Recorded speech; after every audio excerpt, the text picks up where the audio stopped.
High tears, நான் உங்கள் KR பேசுகிறேன். ஹோப் எல்லோரும் நல்லா இருக்கீங்கன்னு நம்புகிறேன், கடவுள்கிட்ட வேண்டிக்கிறேன். ஸோ இந்த வீடியோ எதுக்குன்னா, இதில் நம்ம வந்து இந்த கன்சைன்ஸ் வெர்சஸ் ரியாலிட்டி அதில் வந்து பார்ட் இது வரைக்கும் 4 பார்ட் பண்ணியிருக்கோம். ஸோ இது வந்து 5th பார்ட்டு. ஒரு சில விஷயம்லாம் இன்றைக்கி வந்து ஒரு ரைட்டப்பாக போகிற போக்கில் ஏசல் எழுதிட்டேன். அப்புறம் ஈவினிங் வந்து ஒரு லீடு கூப்பிட்ருந்தாங்க. அவர் சொன்னார், இது ரொம்ப நல்லா இருக்குது, இது எப்படி எழுதுனீங்க அப்படின்னு வந்து கூப்பிட்டு கேட்டார். அப்போ நான் சொன்னேன், இல்லை டீ குடிக்கிற பிரேக்கில் வந்து குடிச்சிட்டு இருந்தேன், டக்குன்னு தோணுச்சு, அப்போ அதை சொல்லணும்னு தோணுச்சு, அதனால் எழுதினேன் அப்படின்னு சொன்னேன். ரொம்ப சூப்பராக இருந்துச்சு அப்படின்னு சொன்னார். அப்புறம் இன்னொரு ஃப்ரெண்ட் அதை பார்த்துட்டு சிகாகோவில் இருக்காங்க, கோபு தான் கூட்டிகிட்டு வந்தார். அவங்களும் வந்து பேசணும்னு சொல்லியிருந்தாங்க. பட் இன்னைக்கு கொஞ்சம் டைம் கிடைக்கல, ஊருக்கெல்லாம் பேசிகிட்டு இருந்தோமா அப்பாட்டோவில், அதனால் லேட் ஆயிடுச்சு. ஸோ நாளைக்கு பேசுகிறேன்னு சொல்லியிருக்கேன். அதனால் இந்த டாபிக் வந்து கொஞ்சம் எல்லாத்துக்கும் பிடிச்சிருந்தது. ஸோ இதை பேசலாம் அப்படின்னு சொல்லிட்டு பார்ட் 5 இதை பண்ணிக்கலாம் அப்படின்ட்டு. நிறைய பேர்த்துக்கு அந்த மித்து இருக்குதுல்ல, அந்த மித்தை பூரா கொஞ்சம் கிளியர் பண்ணுவோம் அப்படின்னு சொல்லிட்டு பண்ணலாம் அப்படின்ட்டு. இப்போ எப்படின்னா, நம்ம வந்து எதை கோத்ரூ பண்ணுறங்கிறதெல்லாம் வந்து மற்றவங்களுக்கு வந்து அது பெரிய கன்சர்னாக இருக்காது. ஒரு சில டைமில், எல்லா டைம் கிடையாது. அப்படி இருக்கும்போது முந்தா நேற்று வந்து பார்த்திங்கன்னா 4 பேர் பேசுனாங்க. 4 பேர் வேலை இல்லைன்னு சொல்லி பேசியிருக்காங்க. ஸோ 4 பேர்த்திட்ட பேசினேன். அதுக்கு முன்னாடி நாள் வந்து பார்த்திங்கன்னா ஒரு 3 பேர் பேசினாங்க. 3 பேரும் டிப்ரெஷனில் இருக்காங்க. அப்புறம் இன்னும் ஒரு ஃப்ரெண்டுக்கிட்ட வந்து நான் வந்து கேட்டேன். அவங்க வந்து 5 இயர்ஸ்க்கு மேலே ஆச்சுன்னு சொன்னாங்க. அவங்கள கேட்டேன் நான், இந்த மாதிரி எனக்கு ஒரு இஷ்யூ இருக்குது, நான் போய் ஒர்க் பண்ணணும், இன்றைக்கி கொஞ்சம் டைம் ஆகும், I am going to spend time for this call, நீங்கள் கொஞ்சம் உங்கள் எக்ஸ்பீரியன்ஸ் கொஞ்சம் என்கிட்ட ஷேர் பண்ணிக்க முடியுமா 1 to 1? எனக்கு இன்னும் கொஞ்சம் ஈஸியாக இருக்கும். இப்போ எப்படின்னா, ஒரு மென்னோட டிப்ரெஷன்னா ஒரு மென்னுக்கு ஆல்மோஸ்ட் கொஞ்சம் மேட்ச் ஆகிற மாதிரி இருக்கும். Case by case is different, but ஜென்ரலாக ஒரு வேளை விமானோடதுன்னு வச்சுக்கவே, ஒரு பொண்ணுகிட்ட பேசிட்டு அவங்களோட எக்ஸ்பீரியன்ஸை ஷேர் பண்ணால் நம்ம இன்னும் நம்மளோட கனெக்ட் பண்ணி அவங்கள அப்படியே கொண்டு இன்னொருத்தர்கிட்ட சேர்த்தும் போது அவங்களுக்கு ஒரு நம்பிக்கை பிறக்கும் இல்லையா? ஸோ அதனால் கேட்டேன். பட் அன்ஃபார்ச்சுனேட்லி அவங்க பிஸியாக இருந்தாங்க, சாரி சொன்னாங்க. பரவாயில்ல. ஸோ அப்புறம் எல்லாத்துக்கும் பேசி எல்லாத்தையும் கொஞ்சம் சரி பண்ணியிருக்கு. இதில் என்ன விஷயம் வந்து நம்ம புரிஞ்சுக்கணும் அப்படின்னா,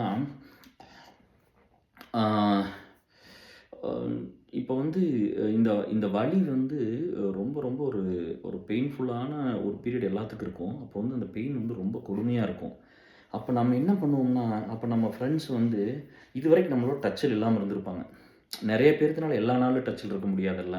டச்சில் இல்லாமல் இருந்திருப்பாங்க. அப்போ என்ன பண்ணுவாங்கன்னா, நம்மளை ரீச் பண்ணுவாங்க. ஒரு மெசேஜ் அனுப்பிச்சு டெலீட் பண்ணிடுவாங்க. ஒரு மிஸ்டு கால் வந்திருக்கும். இல்லை ஏதாவது ஒரு மெசேஜ் வந்து பேசுவாங்க. அப்போ வந்து நம்ம கொஞ்சம் நம்ம நண்பர்கள் தானே, கொஞ்சம் கேர் எடுத்து நம்ம வந்து அதை கொஞ்சம் அதை பார்க்கலாம். என்னென்னு கொஞ்சம் அன்பாக கேட்டோம்னா டெஃபினட்டாக அவங்க வந்து நம்மக்கிட்ட ஷேர் பண்ணுவாங்க. இந்த மாதிரி இது கோத்ரூ பண்ணுறதுக்கு ஏதாவது ஹெல்ப் பண்ண முடியுமா அப்படின்னு. இங்கே நம்ம என்ன இருக்கிற ஒரு ரியாலிட்டி என்னன்னா, நம்ம எல்லோரும் வந்து மூவியில் வர்ற ஒரு சூப்பர் ஹீரோவோ, ஒரு ப்ராப்ளம் சால்வரோ, பீப்புள் லைஃப்பில் நாட் கம்ப்யூட்டரில் ப்ராப்ளம் சால்விங் இல்லை, பீப்புள் லைஃப்பில் ப்ராப்ளம் சால்விங். இப்போ அந்த மாதிரி ஒருத்தர் பண்ணிகிட்டு இருக்கிறவங்கள பார்த்தா நம்மளுக்கு பிடிக்கும், நம்ம கிளாப் பண்ணுவோம், அவங்கள செலிப்ரேட் பண்ணுறோம். பட் ரியல் லைஃப்பில் வரும்போது நம்ம ஏன் வந்து ஒரு கொஞ்சம் நம்ம அந்த மாதிரி வரக்கூடாதுன்னு ஏன் நம்ம யோசிக்கக்கூடாது? கொஞ்சோண்டு நம்மளால் எல்லாத்தினாலையும் ஒன்று முடியுமில்ல, அந்த மாதிரி கொஞ்சம் பண்ணால் இந்த இது கொஞ்சம் ரொம்ப பெட்டராக இருக்கும். இந்த வேர்ல்டே மாறிடும், ரொம்ப பீஸ்ஃபுல்லாக இருக்கும். எனக்கு இதில் பார்க்கும்போது ஒரு ஒரு ஒரு வலி வந்துருச்சுன்னா நான் அவங்ககிட்ட லிசன் பண்ணுவேன். அதுக்கு கண்டிப்பாக அது ஒரு குவாலிட்டின்னு நான் சொல்ல மாட்டேன். அது வந்து யாருக்காவது ஒரு வலின்னு சொன்னாங்கன்னா நான் போய் காது கொடுத்து கேட்பேன், என்னாச்சுன்னு கேட்பேன்.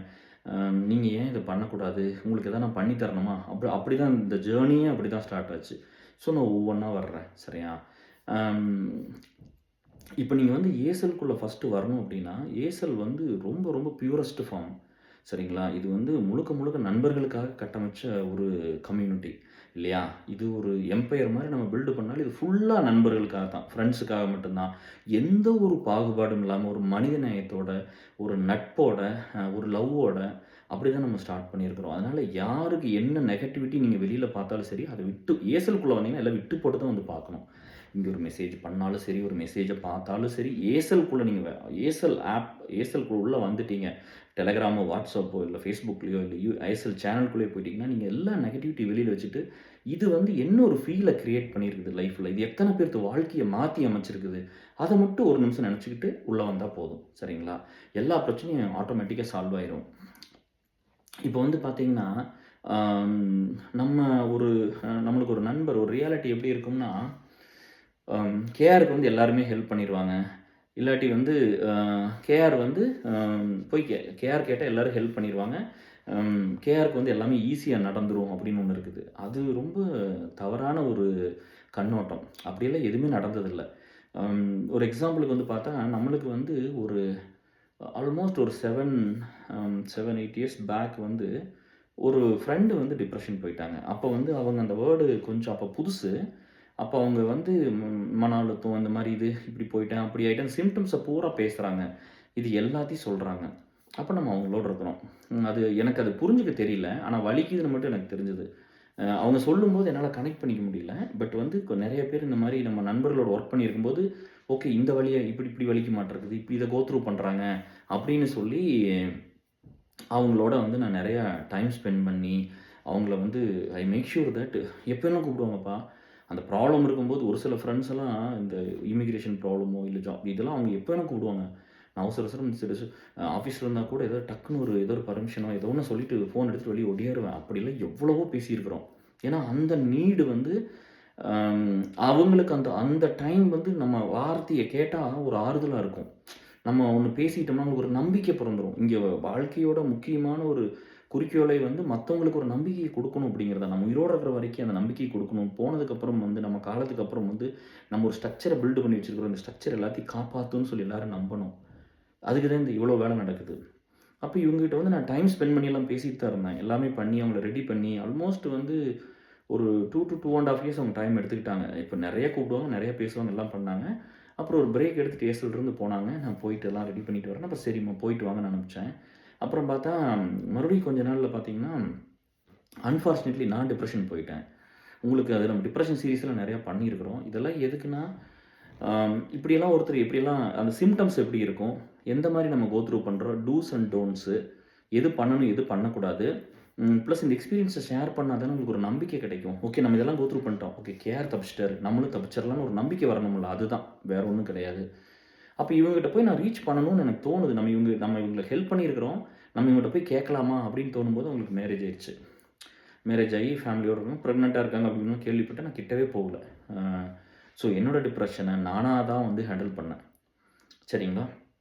அவங்ககிட்ட போகல. ஸோ இந்த மாரி நான் யார்கிட்டலாம் ஒர்க் பண்ணியிருக்கிறேனோ, அவங்களுக்கு வந்து ஏதாவது ஒரு விஷயம் வந்து லைஃப்ல நடக்குது. ஏதாவது வந்து எப்படி சொல்றதுன்னா, ஒரு நல்ல விஷயம் நடந்திருக்குது. அவங்களே ஸ்ட்ரகிள் ஆகி இப்ப தான் ஒரு நல்ல விஷயத்துக்கு போயிருக்காங்க. நல்ல வாழ்க்கைக்கு போயிருக்காங்க. நல்ல ஜாப் போயிருக்காங்கன்னு என் மனசு வந்து கேட்காது. அவங்ககிட்ட போய் ஒண்ணு கேட்டுறணும் அப்டின்னா, இப்ப தான் அவங்களே இத்தன கஷ்டந்து போயிருக்காங்க. நல்லா இருக்கட்டும்னு விட்டுட்டேன். நல்லா இருக்குன்னு விட்டுட்டு நான் அவங்ககிட்ட போகல. எனக்கும் வந்து இத ஹேண்டில் பண்ணவும் தெரியல. அப்ப நான் கோ த்ரூ பண்ணும்போது எனக்கு புரிஞ்சிருச்சு. இதுதான் அதுன்னு புரிஞ்சிருச்சு. பட் என்னால வந்து இதுக்கு என்ன சொல்யூஷன் இது இதெல்லாம் எனக்கு ஒண்ணுமே தெரியல. ஸோ இப்படிதான் டிஎஸ் போயிட்டு இருந்தது. அப்ப வந்து நான் வந்து எனக்குள்ள அப்ப கூட வந்து இப்படியெல்லாம் பண்ணுனா சரியாயிருங்கிற ஒரு டைரக்ட் சொல்யூஷன் கிடையாது. ஸோ யூ ஹேவ் டூ இப்ப நான் வந்து இப்ப என்கிட்ட வரும்போதெல்லாம் நான் டைரக்ட்டா சொல்லிர்றேன். இதுதான் சொல்யூஷன். இப்ப நம்மகிட்ட வரும்போது ஒரு பிரச்சனை சொன்னீங்கன்னா, இதுதான்ப்பா உங்களுக்கு சொல்யூஷனு. சரியா? அப்படி சொல்லிர்றோம் நம்ம. அத தாண்டி வந்து நம்ம இதுவும் வந்து இதான் டைரக்ட்டா வந்து இதுதான் சொல்யூஷன். இத நீங்க பண்ணிருங்க சாமின்னு சொல்லிர்றோம். கரெக்ட்டா? ஆனா அன்னைக்கு வந்து நான் கோ த்ரூ பண்ணும்போது எனக்கு தெரியாது. அப்போ எனக்கு ஒண்ணு தோணுச்சு. ஒரு நண்பர் சொன்னாரு, "இதெல்லாம் கர்மாங்க கேஆர். எல்லாரும் வந்து கோ த்ரூ பண்ணணும் ஒரு டைம்ல" அப்படின்னு சொல்லும்போது, நம்ம முன்னாடி என்ன பாவம் பண்ணோமோ அப்படின்னு. அப்படி சொல்லும்போது எனக்கு அது தோணுச்சு. ஒருவேளை நம்ம நெறைய தப்பு பண்ணிட்டோமோ? அப்படின்னு நெனச்சுட்டு யாராவது ஒருத்தர ஹர்ட் பண்ணியிருப்போம்ல நம்ம லைஃப்ல. அவங்க எல்லாத்துட்டயும் போய் சாரி கேட்கிறேன். என்ன மன்னிச்சிருங்க. நீங்க வந்து அம் மறக்க நான் ஏதாவது உங்கள காயப்படுத்தியிருந்தேன்னா, ஒரு ஒரு 10, 15 பேர் இருப்பாங்க மேக்ஸிமம். சின்ன சின்ன தப்பு பண்ணியிருப்போம்ல எங்கேயாவது ஒரு இடத்துல. அப்ப அவங்க எல்லாத்துட்டும் போய் சாரி சொல்றேன். சாரி சொல்லி என்ன மன்னிச்சிருங்கன்னு போய் கேட்கிறேன். எனக்கு இந்த மாரி ஒரு பெயின் எனக்கு என்ன நடக்குதுன்னு தெரிய மாட்டேங்குது. பட் அந்த ஸ்டேட் எல்லாம் ஹானஸ்ட்டா வந்து நான் வந்து உயிரோட இருப்பேன்ல எனக்கு எந்த நம்பிக்கையும் சுத்தமா கிடையாது. கேஆர் பெரிய வீரன், சூரன் அப்படிலாம் ஒண்ணும் இல்ல. எனக்கு சுத்தமா ஐ வாஸ் ஹோப்லெஸ். எனக்கு வாழ்க்கையில வந்து எந்த ஒரு நம்பிக்கையுமே இல்லாம போயிருச்சு. Sorry dears. இன்னும் கொஞ்சம் சிக்காவே இருக்குன்னா. இங்கெல்லாம் இந்த வைரல் ஃபீவர் மாரி இதெல்லாம் எல்லாத்துக்கும் வந்துருச்சு. ஸோ அப்புறம் அப்படி இருக்கும்போது, அதில வந்து அம் ஒரு 10, 15 பேர் வந்து உண்மையாலுமே பெயின் எடுத்துக்கிட்டாங்க. அ அவங்க சொன்னாங்க, நம்ம போய் மன்னிப்பு கேட்கும்போதெல்லாம், அவங்க இன்னும் ரொம்ப பெருந்தன்மையா நடந்துக்கிட்டாங்க. ரொம்ப பெரிய மனுஷனா நடந்துக்கிட்டாங்க. அவங்க சொன்னாங்க, "அதெல்லாம் ஒண்ணும் இல்ல. நீங்க வந்து உங்க சிச்சுவேஷன் அப்படி. நீங்க யூ ஆர் வெரி எல்லாரும் ஒண்ணு தான்ப்பா சொன்னாங்க. நீங்க வெரி குட் ஹியூமன் பீயிங். நீங்க போய் இதெல்லாம் போய் கேட்கலாமா அப்படியெல்லாம்? அதெல்லாம் ஒண்ணும் பிரச்சனை இல்ல." ஸோ நம்ம எந்த இடத்துல யாருக்காவது ப்ரப்போஸ் பண்ணணுமோ, சரி யார் நம்மளுக்கு ப்ரப்போஸ் பண்ணி நம்ம ஒரு சில இடத்துல வேணான்னு இருப்போம்ல, ஸ்கூலோ, காலேஜோ அந்த மாரி கல்யாணத்துக்கு மட்டும் அவங்ககிட்டலாம் போய் சாரி சொல்றேன். என்ன மன்னிச்சிருங்க. எனக்கு அப்ப தெரியல. நம்ம உங்கள ஏதாவது நீங்க எவ்வளோ பெயின கோ த்ரூ பண்ணியிருப்பீங்கன்னு தெரியல. ஒரு எக்ஸாம்பிளுக்கு சொல்றேன். அந்த மாரி இருக்கிறதுக்கும் போறேன். எங்கேயாவது ஜாப்ல ஏதாவது ஹர்ட் பண்ணிட்டா போறேன். பர்சனலா ஏதாவது ஹர்ட் பண்ணிட்டா போறேன். ஏசுல அலுமினில ஹர்ட் பண்ணிட்டா ஒவ்வொருத்தரையும் தேடி போய் மன்னிப்பு கேட்கிறேன் எல்லாத்துக்கும். என்ன மன்னிச்சிருங்க. அப்படி கேட்டோனே அந்த 10, 15 பேர் வந்து எல்லா நண்பர்களும் போய் கேட்டோனே, அவங்க எல்லாரும் ஒரு மாரி எமோஷன் ஆயிட்டாங்க. "என்ன இப்படியெல்லாம் சொல்றீங்க? நீங்க எதுவுமே பெருசாலாம் பண்ணல. அ எல்லாத்தையுமா கல்யாணம் பண்ணிக்க முடியும்." அப்படின்னு கூட ஒரு பொண்ணு சொன்னாங்க. ஸோ இந்த மாரி அவங்க வந்து ரொம்ப அன்பா அந்த நம்ம ஒண்ண கோ த்ரூ பண்றோன்னு தெரிஞ்சோனே, அவங்க வந்து மனுஷங்க வந்து அவ்வளோ அன்பா மாறிட்டாங்க. மாறிட்டு இந்த இவன இவன் நாசமா போயிறணும் அப்படின்னு கூட ஒரு ஸ்டேஜ்ல நெனச்சிருந்திருக்கலாம். பட் வந்து இவன் ஒண்ணுமே இல்லாம போயிறணும்னு நெனச்சிருந்திருக்கலாம். பட் நம்ம போய் இப்படி வழியில நிக்கிறோம்னு அப்படியே அப்படியே கலங்கி போய் உடைஞ்சு போய் நிக்கும்போது, அப்படியே எல்லாம் மனசு இளகி, அதான்ப்பா மனுசங்க. எல்லாரும் வந்து அதெல்லாம் ஒண்ணுமே இல்ல. We are perfectly alright. நாங்க ரொம்ப எங்களுக்கு வந்து உங்க ஃப்ரெண்ட்ஷிப் எப்பவும் போல இருக்குது. நாங்க ஒரு வெல் விஷர் தான். கொஞ்சம் தள்ளி நின்னோம்.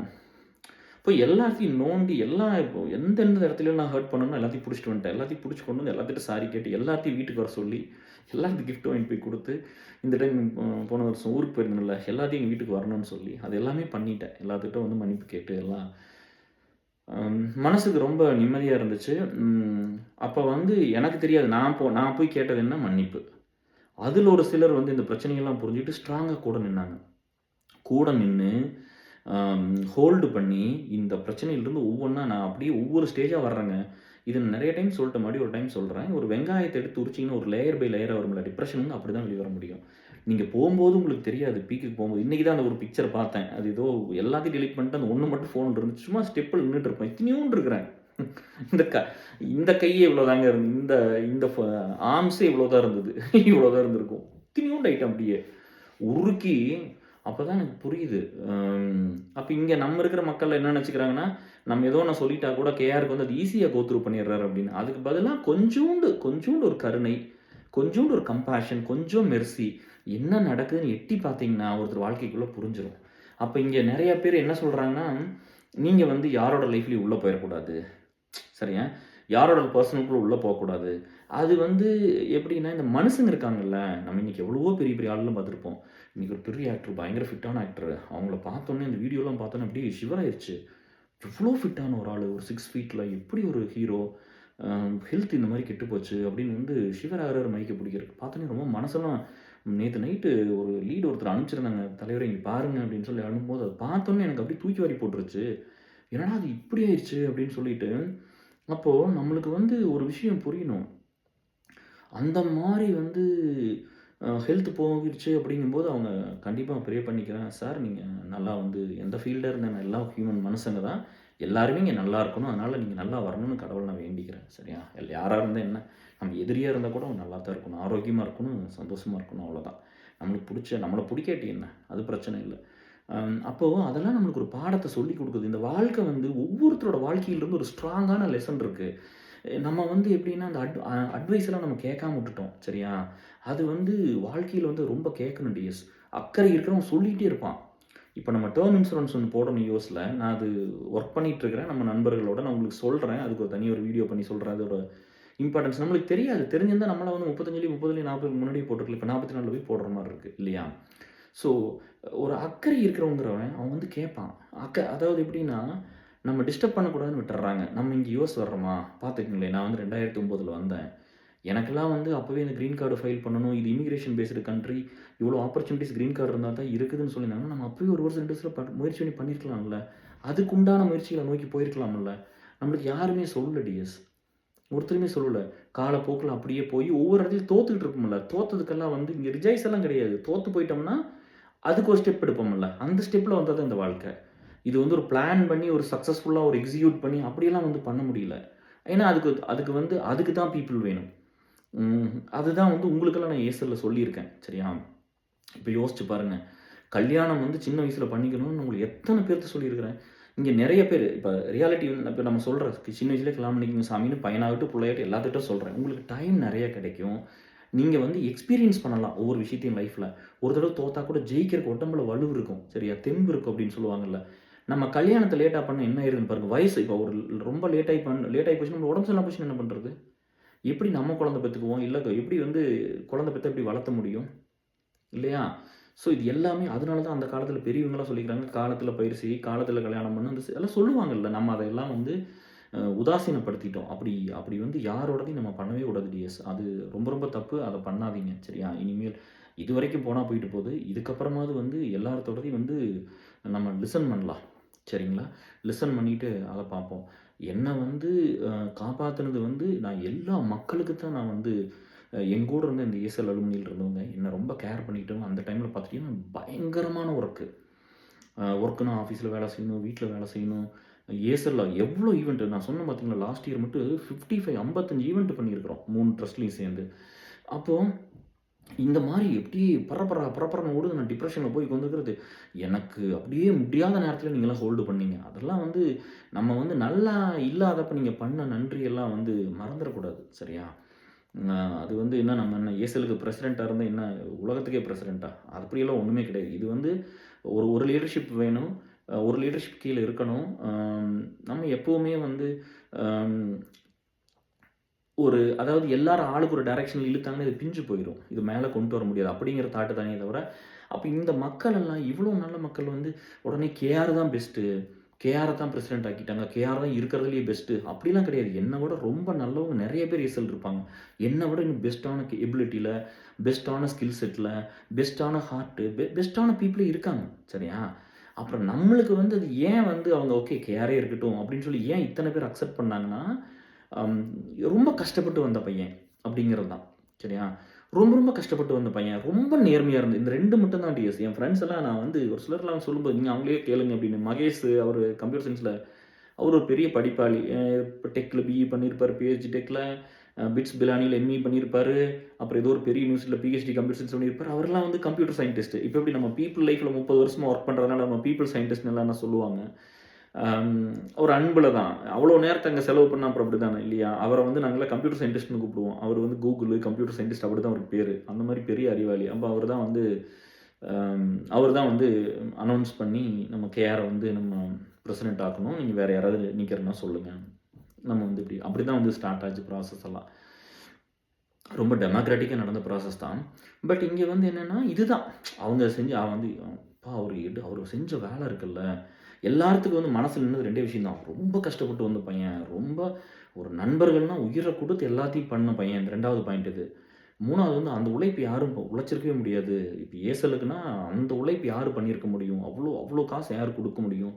அப்படின்னு சொல்லி அந்த பெருந்தன்மை, இந்த 3 மட்டும்தான். பட் இந்த 3 மட்டும் இருந்தால் ஒரு இடத்துல ஜெயிக்க முடியாது டிஎஸ். நம்ம வந்து நிறைய இடத்துல வெளியிலலாம் பார்த்தீங்கன்னு வச்சுக்கோங்க, ஆஃபீஸில் நல்லா ஒர்க் பண்ணியிருப்போம், ஃபேமிலியிலேயே பார்த்துக்குங்க. நம்ம எவ்வளோ பண்ணால் அவங்க திருப்பி நம்மளை அந்த லவ் ரெசிப்ரோகேட் பண்ணுவாங்க, கரெக்டாக? அது அப்பா அம்மாவாக இருக்கட்டும், யாராக வேணா இருக்கட்டும், சிப்ளிங்ஸாக இருக்கட்டும்.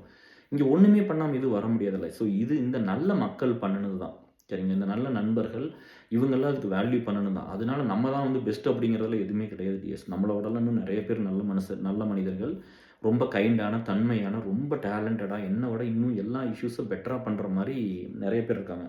அப்புறம் எப்படின்னு கேஆர் உங்களை வந்து ஏற்றுக்கிட்டாங்க, எப்படி இதெல்லாம் நடந்துச்சு அப்படின்னு கேட்கும்போது, எனக்கு எப்போவுமே என்ன இருக்கும்னா, ஒரு ப்ராப்ளம் இருக்குது. நாலேஜ்னு ஒன்று இருக்குது. இப்போ இமிக்ரேஷனில் எடுத்திங்கன்னா நம்ம இந்த கண்ட்ரியில் வந்து 15 வருஷம் ஆயிடுச்சு இல்லையா? நம்ம L1 வந்தோம், L1A போனோம், திரும்ப H1B அப்ளை பண்ணி வாங்கினோம். இப்போ இந்த மாதிரி H1B இல்லைங்க, இந்த மாதிரி க்ரீன் கார்டு ப்ராசஸ் போயிருக்கிறோம்.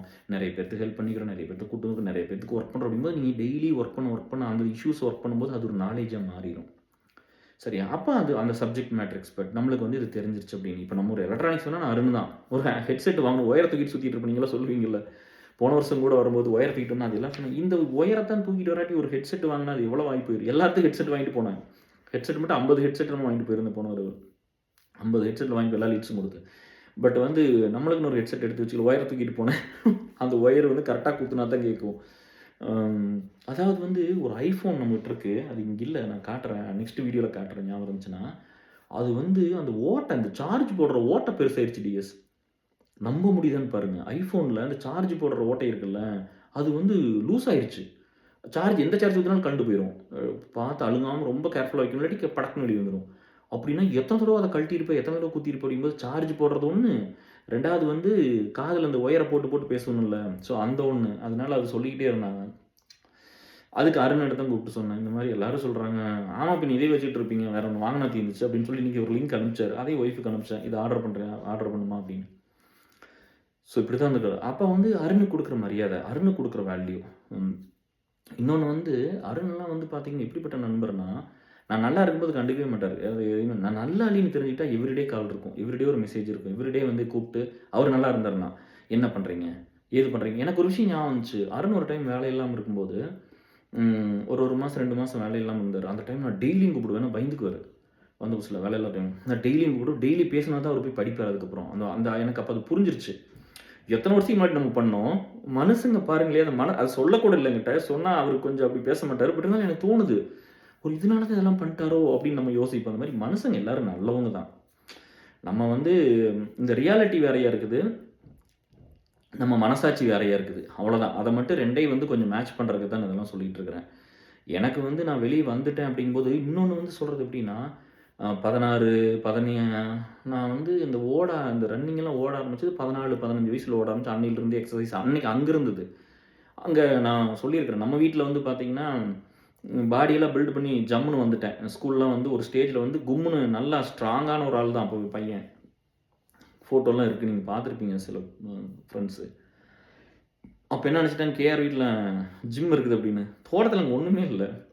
என்ன இருக்கும்னா, நம்ம ஸ்கூலில் இருக்கிற மக்கள் பூரா நினச்சிக்கிறது, இப்போ வெங்கடேஸ்வர சாமிலாம் சொல்லி அவங்க ஜிம் வச்சுருக்கிறான்ப்பா, பார்த்தீங்களா எப்படி இருக்கான் பார்த்தீங்களா அப்படின்லாம் சொல்லுவோம். அதெல்லாம் ஒன்றும் இல்லை சரியா. அப்போ வந்து ஒரு செட்டுக்கு 50 புஷ்அப்ஸ் எடுக்கிறது, 50 to 60 புஷ்அப்ஸ் ஒரு செட்டுக்கு. ஹாஸ்டல்லாம் வந்திருக்கும்போது நல்லா ஞாபகம் இருக்குது. வந்து என்ன 2 அந்த க்ரீன் டெஸ்க்கை போட்டு அதில் கையை வச்சு காலை பக்கம் வச்சு அப்படி கீழே போய் அதெல்லாம் ரொம்ப சூப்பராக பண்ண காலம் அதெல்லாம். இங்கே வீட்டுக்கு வந்து பார்த்தாங்கன்னா எப்படி இருந்துச்சுன்னா, பயங்கர ஷாக் ஆகிட்டாங்க. ஏன்னா நம்ம வீடு ரொம்ப சின்னது தான். ஒரு பெட்ரூமு, ஒரே ஒரு ரூமு, அது 2ஆக தடுத்து 1 பெட்ரூமு, ஹாலு, குட்டி ஹாலு, அதில் டிவி இருக்கும், சேர் இருக்கும். நம்ம வீடு எப்படிங்கிற பாயை போட்டு நானும் தம்பி படுத்துக்குவோம், அப்பா அம்மா பெட்ரூம் அங்கே இருப்பாங்க, தடுத்து இருக்கும். அப்புறம் இன்னொன்று வந்து கிச்சனு, அங்கேயும் ஒன்றும் பண்ண முடியாது. நான் எந்த இடத்துல போய் எக்ஸசைஸ் பண்ணுவேன்னா, இந்த ஹால் இருக்கு இல்லைங்களா, இவங்கெல்லாம் வந்து இவங்க வர்றதுக்கு முன்னாடி கூச்சப்படுவேன். அப்பா அம்மா முன்னாடி எக்ஸசைஸ் பண்ணுறதுக்குலாம் பயங்கரமாக கூச்சப்படுவேன். இவங்கெல்லாம் வர்றதுக்கு முன்னாடி இல்லாட்டி இவங்க தூங்கிட்டு இருக்கும்போதே எந்திரிச்சு புஷ்அப்ஸ் பண்ணிடுவேன். ஒரு 100 புஷ்அப்ஸு இல்லாட்டி ஒரு 150 புஷ்அப்ஸ் பண்ணிடுவேன். 5 செட்டு 30 30ன்னு போட்டால் கூட 50 பண்ணுறேன், 30 பண்ணுவேன், ஈஸியாக பண்ணுவேன். 5 செட்டு 150 டெய்லி புஷ்அப்ஸு கன்னியூஸாக பண்ணிடுவேன். அப்புறம் இதெல்லாம் கரெக்டானு தெரியல. அப்போவே வந்து டிஎஸ் அந்த இதுக்கெல்லாம் அந்த கோழி முட்டை இருக்குல்ல, அது போய் நாட்டுக்கோழி முட்டை போய் கடையில் வாங்கிட்டு வந்து எங்கள் ஆத்தா வாரம் 15 ரூபா கொடுத்துரும். பாருங்கள் எப்படியெல்லாம் அவங்கெல்லாம் கூலி வேலைக்கெல்லாம் போய் கஷ்டப்பட்டுருக்குறாங்க. ஆத்தாவும் கொடுக்கும், இன்னொரு ஆத்தா இருந்தாங்க, அம்மாவோட பெரியம்மா ஒருத்தர் இருந்தாங்க, அவங்களுக்கு காது கேட்காது, இப்படி சொல்லக்கூடாது இருந்தாலும் சொல்கிறேன், சிவிட்டாத்தான்னு சொல்லி என்னையெல்லாம் அப்படி ராஜா மாதிரி பார்த்துக்கும். அப்படி சாப்பாடு பண்ணி போடும். அதோட டேர்ம் எல்லாம் இருக்குது. சுரேஷ் வந்து இன்னும் சொல்லி சிரிப்பான். அது வந்து அவங்களுக்கு குழந்தை இல்லை ஆத்தாவுக்கு. அவங்களுக்கு அவங்க மூத்த குடிக்கு வந்து ஒரு பையன், அந்த மாமாலாம் ஒன்று இருக்காங்க. ஆத்தா வந்து 2வது இளையகுடியாக கட்டிக்கிட்டது அந்த மாமாவுக்கு. ஆத்தா வந்து என்ன பண்ணும்னா, அம்மாவோட பெரியம்மா தான் என்னை வந்து என் தம்பி பார்க்குற மாதிரி ஈக்குவலாக பார்க்கும். அது எங்கள் ஆத்தாட்ட இல்லாமல் போயிடுச்சு. அது ஒரு பெரிய வருத்தம். எங்கள் அப்பாவோட அம்மா வந்து கடைசி வரைக்கும் என் தம்பி வந்து அது ஈக்குவலாகவே பார்க்கல. அது ரொம்ப தப்பு, பயங்கரமான டிஸ்கிரிமினேஷன் அது. அது மேபி எங்கள் அம்மா எனக்கு கொஞ்சம் ஹார்டாக ஒரு சில நேரம் இருந்ததுனால எங்கள் ஆத்தா வந்து அவங்கள்ட்ட ஹார்டாக அதை ரிஃப்ளெக்ட் பண்ணிடுச்சு நம்ம தெரியல. பட் நான் கடைசி வரைக்கும் சொன்னேன், உயிர் போகிற வரைக்கும் அது அப்படியே தான் இருந்துட்டு செத்து போச்சு. 93 94 வரைக்கும் இருந்தாங்க, அப்படி தான் செத்து போயிட்டாங்க. ஆனால் அந்த ஆத்தா வந்து பார்த்திங்கன்னா அம்மாவோட பெரியம்மா தான், பட் என்னையும் பயங்கர அன்பாக பார்க்கும். போனாலே வாங்கி கொடுத்துரும். ஃபஸ்ட்டாக இருக்குதுன்னு சொல்லு, ஃபஸ்ட்டாக இருக்குதுன்னு. எப்போ போனாலும் வந்து நம்ம பழைய பஸ் ஸ்டாண்டு தாராளத்தில் பார்த்தீங்கன்னா மீன் மாதிரி இருக்குங்க, எல்லோ கலரில் இப்படி இருக்கும், நல்லா சூப்பராக ரொம்ப ஸ்வீட் இனிப்பாக இருக்கும், சக்கரைலாம் போட்டிருப்பாங்க மேலே. அது நான் கேட்பேன், அந்த மீன் வாங்கி கொடுங்க, அதை வாங்கி மீனுக்குன்னா மீன் ஃபிஷ்ஷு கிடையாது, அது சும்மா அதில் ஏதோ கோதுமாவிலே ஏதோ செஞ்சது இப்படி இருக்கும் ஷேப்பாக, அதெல்லாம் சூப்பராக இருக்கும். அந்த போண்டா, இனிப்பு போண்டாலாம் கேட்பேன். எனக்கு இனிப்பு தான் பிடிக்கும், தேங்காய் பண்ணு கேட்பேன். அந்த கவுண்டப்பார் கோயிலுக்கு கூப்பிட்டு போவாங்க, ஆத்தாவோட போனால் தான் கவுண்டப்பார் கோயிலுக்கெல்லாம். அப்புறம் வந்து சினிமா பார்த்துருக்கேன், ராஜா ஏதோ ஒரு படம்ப்பா மறந்துட்டேன். பிரபு ஹீரோ, கௌதமி ஹீரோயின், சரத்குமார் வில்லனாக இருப்போம் அப்படி ஃப்ரெஞ்சு பீடரில் வச்சுட்டு அந்த படத்தில். அந்த படம்லாம் கூட்டிகிட்டு போயிருக்குது ஆத்தா வந்து சினிமாவுக்கு போகலாம் அப்படின்ட்டு என்னை வந்து கொஞ்சம் நல்லா வச்சுக்கிச்சு. அந்த ஆத்தா அப்படி தான் வந்து அதை நல்லா பார்க்கும். ஒரு தாய்லாம் பையன் அப்படின்னு சொல்லி அதை அரவணைச்சு நம்மளுக்கு குழந்தை நல்லா பார்க்கும் நல்லா பார்க்கும். எங்கள் அம்மாவே ஏதாவது என்கிட்ட ஹார்டாக நடந்துச்சுன்னா வந்து சொல்லு அவளை பாரு பையன் என்ன பண்ணுறா பாரு கூப்பிட்டு அப்படியே அரவணைச்சிக்கும்பா அரவணைச்சு அது ஐயோ அந்த அன்பு சான்ஸே இல்லை. சமைச்சதுன்னா ஃபஸ்ட் கிளாஸ் காரமாக தான் சமைக்கும். அப்போ சொல்லு நான் ஸ்கூல்னு வந்தேன்னா அங்கே போய் ஒரு முட்டி ஸ்டார்ட் போட்டு தான் ஊருக்கே போவேன். அந்த ஆத்தா கொடுக்கும் வாரம் 15 ரூபா. யாராவது நம்புவாங்களா இப்படிலாம் சொன்னால்? அந்த ஆத்தா இறந்து போயிட்டாங்க. இப்போ ரொம்ப வருஷத்துக்கு முன்னாடி நான் வந்து வேலைக்கு போயிட்டு அந்த ஆத்தாவுக்கு ஜிலேபி வாங்கி கொடுக்கணும்னு சொல்லுவேன். அதுக்கு அவ்வளோ பிடிக்கும். சுரேஷ்கிட்ட சொல்லிகிட்டே இருப்பேன், நான் வேலைக்கு போயிட்டு அந்த ஆத்தாவுக்கு வந்து ஜிலேபி வாங்கி கொடுக்கணும்னு நினச்சேன். ஜிலேபி வாங்கி கொடுத்து சாப்பிட வைக்கணும்னு ரொம்ப ஆசைப்பட்டேன். ஆனால் ஆத்தா வந்து நான் வேலைக்கு போகிற முன்னாடி இறந்து போயிட்டாங்க. கல்யாணம் பண்ணி கஷ்டத்தில் இருப்போம்ல அப்போயே இறந்து போயிட்டாங்க. மாமா வீட்டில் அப்புறம் அங்கே வந்து கூட்டிகிட்டு போயிட்டாங்க. முதல்ல வந்து நம்ம ஊருக்குள்ள இருந்த வீடு நம்ம ஏசலில் கூட அவங்களாம் இருக்காங்க பாப்பாலாம். இப்போ அவங்க தான் அந்த வீடெலாம் வாங்கிட்டாங்க. அப்போ கூட அப்பாட்ட சொன்னேன், சும்மா கொடுத்துருங்கப்பா அப்படின்லாம் சொன்னேன். பட் ஏதோ டாக்குமெண்ட்டுக்காக ஏதோ கொஞ்சம் வாங்கிட்டு அந்த மாதிரிலாம். ஆத்தா வந்து அப்படி அந்த மாதிரி அப்படி ஒரு லேடி பாருங்கள். குழந்தையும் இல்லாட்டி என்ன வெள்ளை சீலை தான் கட்டியிருப்பாங்க, கருப்பாக தான் இருப்பாங்க. ஐயோ அந்த அன்பு வந்து என் தம்பிக்கு எனக்கு ஒரே மாதிரி என்னை யாராவது அவனே அப்பா அவனுக்கு இருந்த சப்போர்ட்டு இளவரசன் தான் என் தம்பி. எங்கள் அம்மாவே இப்படி பார்த்துக்க காசு கொடுத்து விடும்பா. அவங்களுக்கு வந்து தோட்டம் இருந்துச்சு, அது குத்தைக்கு விட்டு அந்த பணம் வாங்கி வச்சுக்குவாங்க. அந்த தோட்டம் கூட பக்கத்தில் இப்போ நம்ம நம்ம 2 அதை வாங்கினோம் கடைசியில். ஆத்தாவோட தோட்டம் தான் மாமாட்ட இருந்து அப்புறம் நம்ம வாங்கியிருக்கோம் அந்த 2 ஏக்கரை. கொஞ்ச நாள் நம்மகிட்ட இருக்குது. நீ எவ்வளோ நாளைக்கு இருக்குது தோட்டமெல்லாம் வரும் போகும் இல்லையா? ஸோ ஆத்தா வந்து அந்த மாதிரி அப்படி இருந்து பார்த்துக்கிச்சுப்பா. ஐயோ நினச்சாலே ரொம்ப எங்கள் அம்மாவுக்கு பயங்கர சப்போர்ட்டு. பணம் கொடுத்து விடுவோம், என் தம்பிக்கு கொடுக்கும், எனக்கு கொடுக்கும். எனக்கு அந்த முட்டை வாங்குறதுக்கு 15 ரூபா கொடுக்கும்ப்பா. வாரம் ஒரு முட்டை வந்து 15 ரூபாயா 12 ரூபாய் வரும். இப்போ ஒரு வாரத்துக்கு 7 நாளைக்கு. நம்மளுக்கு எந்த ப்ரோட்டீனும் கிடையாது. நம்ம ஊரில் வந்து நம்ம வீட்டில் எப்படின்னா காலையில் வந்து அம்மா காலையில் அரிசி சாப்பாடு பண்ணுச்சுன்னா மத்தியானம் வந்து அப்போயே குழம்பு வச்சிரும், ரசம் வச்சிரும், தயிர் இருக்கும். ஒரு சில நாள் குழம்பெல்லாம் இருக்காது, ரசம் வைக்காது, தயிர் குழம்பும் தயிர் மட்டும்தான், ஊறுகாய் இருக்கும். மத்தியானம் அதையும் சாப்பிட்டுக்குவோம். சாயந்தரம் வந்து அந்த குழம்பு ரசம் அப்படியே இருக்கும், கொஞ்சம் ரைஸ் மட்டும் வைப்பாங்க. இல்லாட்டி ஒரு சில நாள் சட்னி ஆட்டுவாங்க. இப்படி தான். இட்லி தோசையில் ரொம்ப பெருசாலாம் முதல்லலாம் அப்படிலாம் இருந்ததில்லை. அப்புறம் எனக்கு வந்து அங்கே போனால் பிடி மாஸ்டர் ஒரு நாள் சொன்னார், அந்த வினோத்னு ஒரு பையன், அவங்க அப்பா வந்து பிடி அந்த ஸ்போர்ட்ஸில் இருந்தாங்க. அவன் வந்து நல்லா இருப்பான், நல்லா ஸ்ட்ராங்காக இருப்பானா. அப்போ சொல்லுவார், அவங்க வீட்டுக்கு போனால் அந்த பாஸ்கர்னு நம்ம ஃப்ரெண்டு ஒருத்தர் வந்து சொன்னார், நான் வீட்டுக்கு போயிருக்கிறேன், அவங்க அப்பா சொல்கிறாரு, ஏய் பையனுக்கு இந்த எலும்பு தெரியுதாம. என்னால் மறக்கவே முடியாது. பாஸ்கர் தான் வந்து சொன்னார் அப்படி. கனகு இந்த மாதிரி அப்போ கனகு தான் எனக்கு கேர் கிடையாது. கனகு வினோத் அவங்க அப்பா வந்து சொல்கிறாரு, அவங்க அம்மாட்ட, ஏய் பாருடி பையனுக்கு எலும்பு தெரியுது, இந்த எலும்பு தெரியுது, அவனுக்கு ஆஃப் பாயிலாம் நிறைய போட்டு கொடுங்க. நம்ம ஆஃப் பாயில் சாப்பிட்டதே இல்லை இது வரைக்கும் வாழ்க்கையில். இப்படி வந்து சொன்னோன்னே ஓ அப்படின்னா முட்டை நம்மளுக்கு யார் போட்டு கொடுப்பா, யாரும் போட்டு தர மாட்டாங்களா. அப்புறம் ஆத்தாட்ட போய் சொன்னேன், நான் வந்து இந்த ஸ்போர்ட்ஸ் எல்லாம் பண்ணுறேன், ஓடி இதெல்லாம் பண்ணுறக்கு எனக்கு வந்து விளையாட்டு பயிற்சியெல்லாம் பண்ணுறக்கு வந்து எனக்கு உடம்புல சத்து பற்ற மாட்டேங்குது. அப்போ எனக்கு தூக்கம் இருக்காது. நீங்கள் தோட்டத்தில் நிறைய வேலை செஞ்சுட்டு தான் ஸ்கூலுக்கு போகணும், அதனால் தூக்கம் இருக்காது. எனக்கு அப்போ தெரியல நிறைய ரெஸ்ட்டு வேணும்னு. வேலை நிறையா இருக்கும், படிக்கணும், தோட்டத்தில் வேலை இருக்கும் நிறையா. ஸோ என்ன பண்ணுறதுன்னு தெரியல. அப்புறம் இந்த ஆத்தா வந்து அந்த பணத்தை கொடுத்துல சாரி டிஸ் அந்த முட்டையை வந்து டெய்லி பச்சை முட்டை எடுத்து ஒன்று குடிச்சிருவேன். சாரி ஒரு பேக்கப் ஸ்டோரி போயிட்டு அந்த ஆத்தாக்காக போனேன். ஆத்தா ரெஸ்ட் இன் பீஸ், ரொம்ப நன்றி. நல்லா ஐயோ கடவுள் சாமியாக வந்திருந்தீங்க. பா எப்படி பார்த்துக்கிச்சுன்னு பாருங்கள். இப்போ புரியுதா டிஎஸ்? இது சொல்லும்போது நம்மளுக்கு எமோஷன் ஆகுது. உங்களுக்கு அந்த சீனை திரும்ப கொண்டு வந்துட்டுனான்னு தெரியல. அப்படி ஒரு ஆத்தா ஜாக்கெட்லாம் போட்டிருக்க மாட்டாங்க, ஒரு வெள்ளை சீலை தான் கட்டியிருப்பாங்க. எனக்கு சின்ன வயசுலேருந்து ஆத்தாவை அப்படி தான் பார்த்துருக்குறேன். நம்ம ஆத்தா கொஞ்சம் சிவச்சோன்னு நல்லா கொஞ்சம் ஃபேரான ஆத்தா தான் அப்பாவோட அம்மா. ஆனால் அது வந்து அந்த ஆத்தா வந்து அப்படி தான் இருக்கும். அது வந்து ஈக்குவாலிட்டி, அந்த ஈக்குவாலிட்டி அங்கேருந்து தான் கற்றுக்கிட்டேன். எங்கள் ஆத்தாட்டிருந்து கற்றுக்கல. எங்கள் ஆத்தா என்னை தான் பார்க்க, என் தம்பி பார்க்காது. மற்ற எல்லா பேரம்பேத்தியும் பார்த்துக்கோ, நல்லா பார்க்க, என் தம்பி மட்டும் கிட்டவே விடாது. அப்படி திறந்து இவனும் போக மாட்டான். நானும் சொல்லி பார்த்துட்டேன், நான் கடைசியில் ஒரு 10,000 கொடுக்குறேன், அதையாவது கொண்டு கொடுத்துருந்தேன். எவ்வளவோ பணம். நான் வந்து ஆத்தா வந்து டிஎஸ் நான் வேலைக்கு போனதுலேருந்து ஆத்தா உயிர் போகிற வரைக்கும் நான் மாதம் பணம் அனுப்பிச்சேன். கதிர் மாப்பிள்ளை மூலமாக தான் அனுப்பிச்சேன். ஒவ்வொரு மாதம் பணம் அனுப்பிச்சிருவேன். அதேமாதிரி அப்பா அம்மாவுக்கு வந்து வருஷத்துக்கு ஒருத்தருக்கு வாங்கிக்குவாங்க. இப்போ ஒரு ஆல்மோஸ்ட் 10 இயர்ஸாக மந்த்லி கொடுத்துட்றது, மாதம் அனுப்பிச்சிருவேன். அதுக்கு முன்னாடியில் ஆத்தாவுக்கு மாதம் கொடு, ஆத்தா உயிரோட இருந்தாலும் ஆத்தாவுக்கு மாதம் கொடுத்துட்டு இவங்களுக்கு வருஷத்துக்கு ஒருத்தருக்கு எவ்வளோன்னு வாங்கிக்குவாங்க. அப்படி தான் கொடுத்துக்கிட்டு இருந்தோம். அப்புறம் இவங்க இருக்கிற கடன் நான் கட்டிகிட்டு இருந்தேன், அப்புறம் என்ன பண்ணுறது. ஸோ அப்படி தான் போயிட்டு இருந்தது. அந்த ஆத்தா வந்து கடைசியில் வந்து உடம்பு சரியில்லாமல் படுத்துருக்குது. அப்படியே வந்து போய் பார்க்குறேன், அழுகுது. அப்படியே வலிக்குது அப்படின்னு அழுகுது. உள்ளெல்லாம் ஏதோ பண்ணுது, அழுகுறாங்க என்னைய பார்த்தோன்னே கைய பிடிச்சுக்கிட்டு. அப்புறம் அது வேண்டாம், அதுக்குள்ள போனா ரொம்ப எமோஷனா இருக்குது. ஏன்னா நம்மளுக்கு சோறு போட்டு பார்த்துக்கிட்டதில்ல. ஸோ அது வந்து அது ரொம்ப பெரிய விஷயம் டிஎஸ்.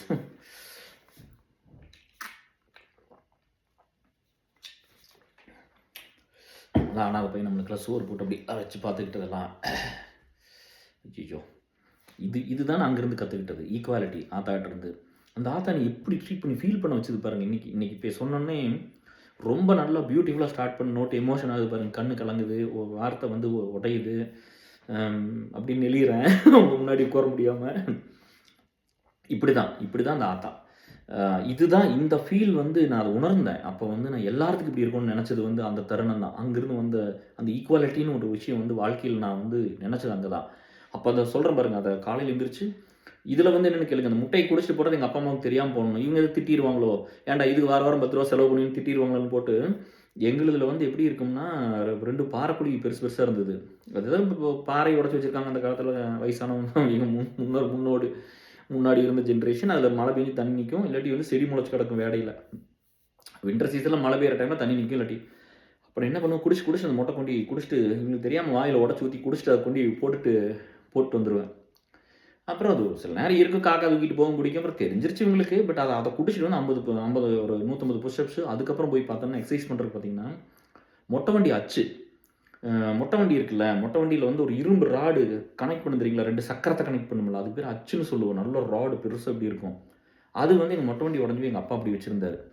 அது ஒவ்வொரு டைம் இந்த இரும்புக்காரன் வந்தால் அதை போட்டு காசு வாங்கலான்னு பார்ப்பாங்க. நான் விடமாட்டேன். அது எனக்கு வேணும் எக்ஸசைஸ் பண்ணுறதுன்னு சொல்லுவேன். அப்போ தான் சொல்லுவேன் அதை தூக்கி இப்படி பண்ணுறது டிஎஸ். அது கிட்டத்தட்ட 45-50 கிலோ இருக்கும் அப்போவே. நல்ல ஸ்ட்ராங் ராடு அது. நல்லா அது வந்து பார்த்தீங்கன்னா எப்படி இருக்கும்னா, உங்களுக்கு கையில் பிடிக்கிற மாதிரிலாம் இருக்காது. அப்படியே ஸ்கொயராக அப்படியே ஸ்ட்ராங்காக இருந்து கீழே கடைசியில் சக்கரம் போடுற இடத்துல மட்டும் தான் ரவுண்டாக போயிருக்கும் 2 பக்கமும். அப்போ பிடிச்சா சில நேரம் வலிக்கும், இந்த இடத்துல காப்பு காய்ச்சிடும். ஸோ அதை தூக்கி தான் இப்படி எக்ஸசைஸ் பண்ணுறது, புஷ்அப்ஸ் பண்ணிக்கிறது. அப்புறம் வந்து பைசப்ஸ் பண்ணுறதுக்குலாம் ஒன்றுமே இல்லைன்னு போட்டு அந்த கொழுவு, ஏரோடுற கொழுவு இருக்குல்ல, அது தேஞ்சு போய் கிடக்கும். அந்த கொழுவு வந்து இப்போ ஏர் கலப்பு இப்படி இருக்குதுன்னா அந்த கொழுவு இப்படி வச்சு ஆணி அடிச்சிருப்பாங்க டிஎஸ். இப்படி 1 2 3 ஓட்டையோடு இருக்கும்ல, அந்த தேஞ்ச கொழுவு எடுத்து 3 எடுத்து அன்ஈவன் சைஸில் தான் இருக்கும். அந்த எல்லாம் ஒரே மாதிரி கிடைக்காது. அதை வந்து கொண்டு போய் போட்டு கொத்து செஞ்சுட்டு வந்துடுவாங்க. தாராபுரம் கொண்டு அதுக்கு தேஞ்ச கொழுவு கொண்டு போட்டால், இரும்பு கொண்டு போட்டால் உருக்கி கொத்து செஞ்சு கொடுப்பாங்க.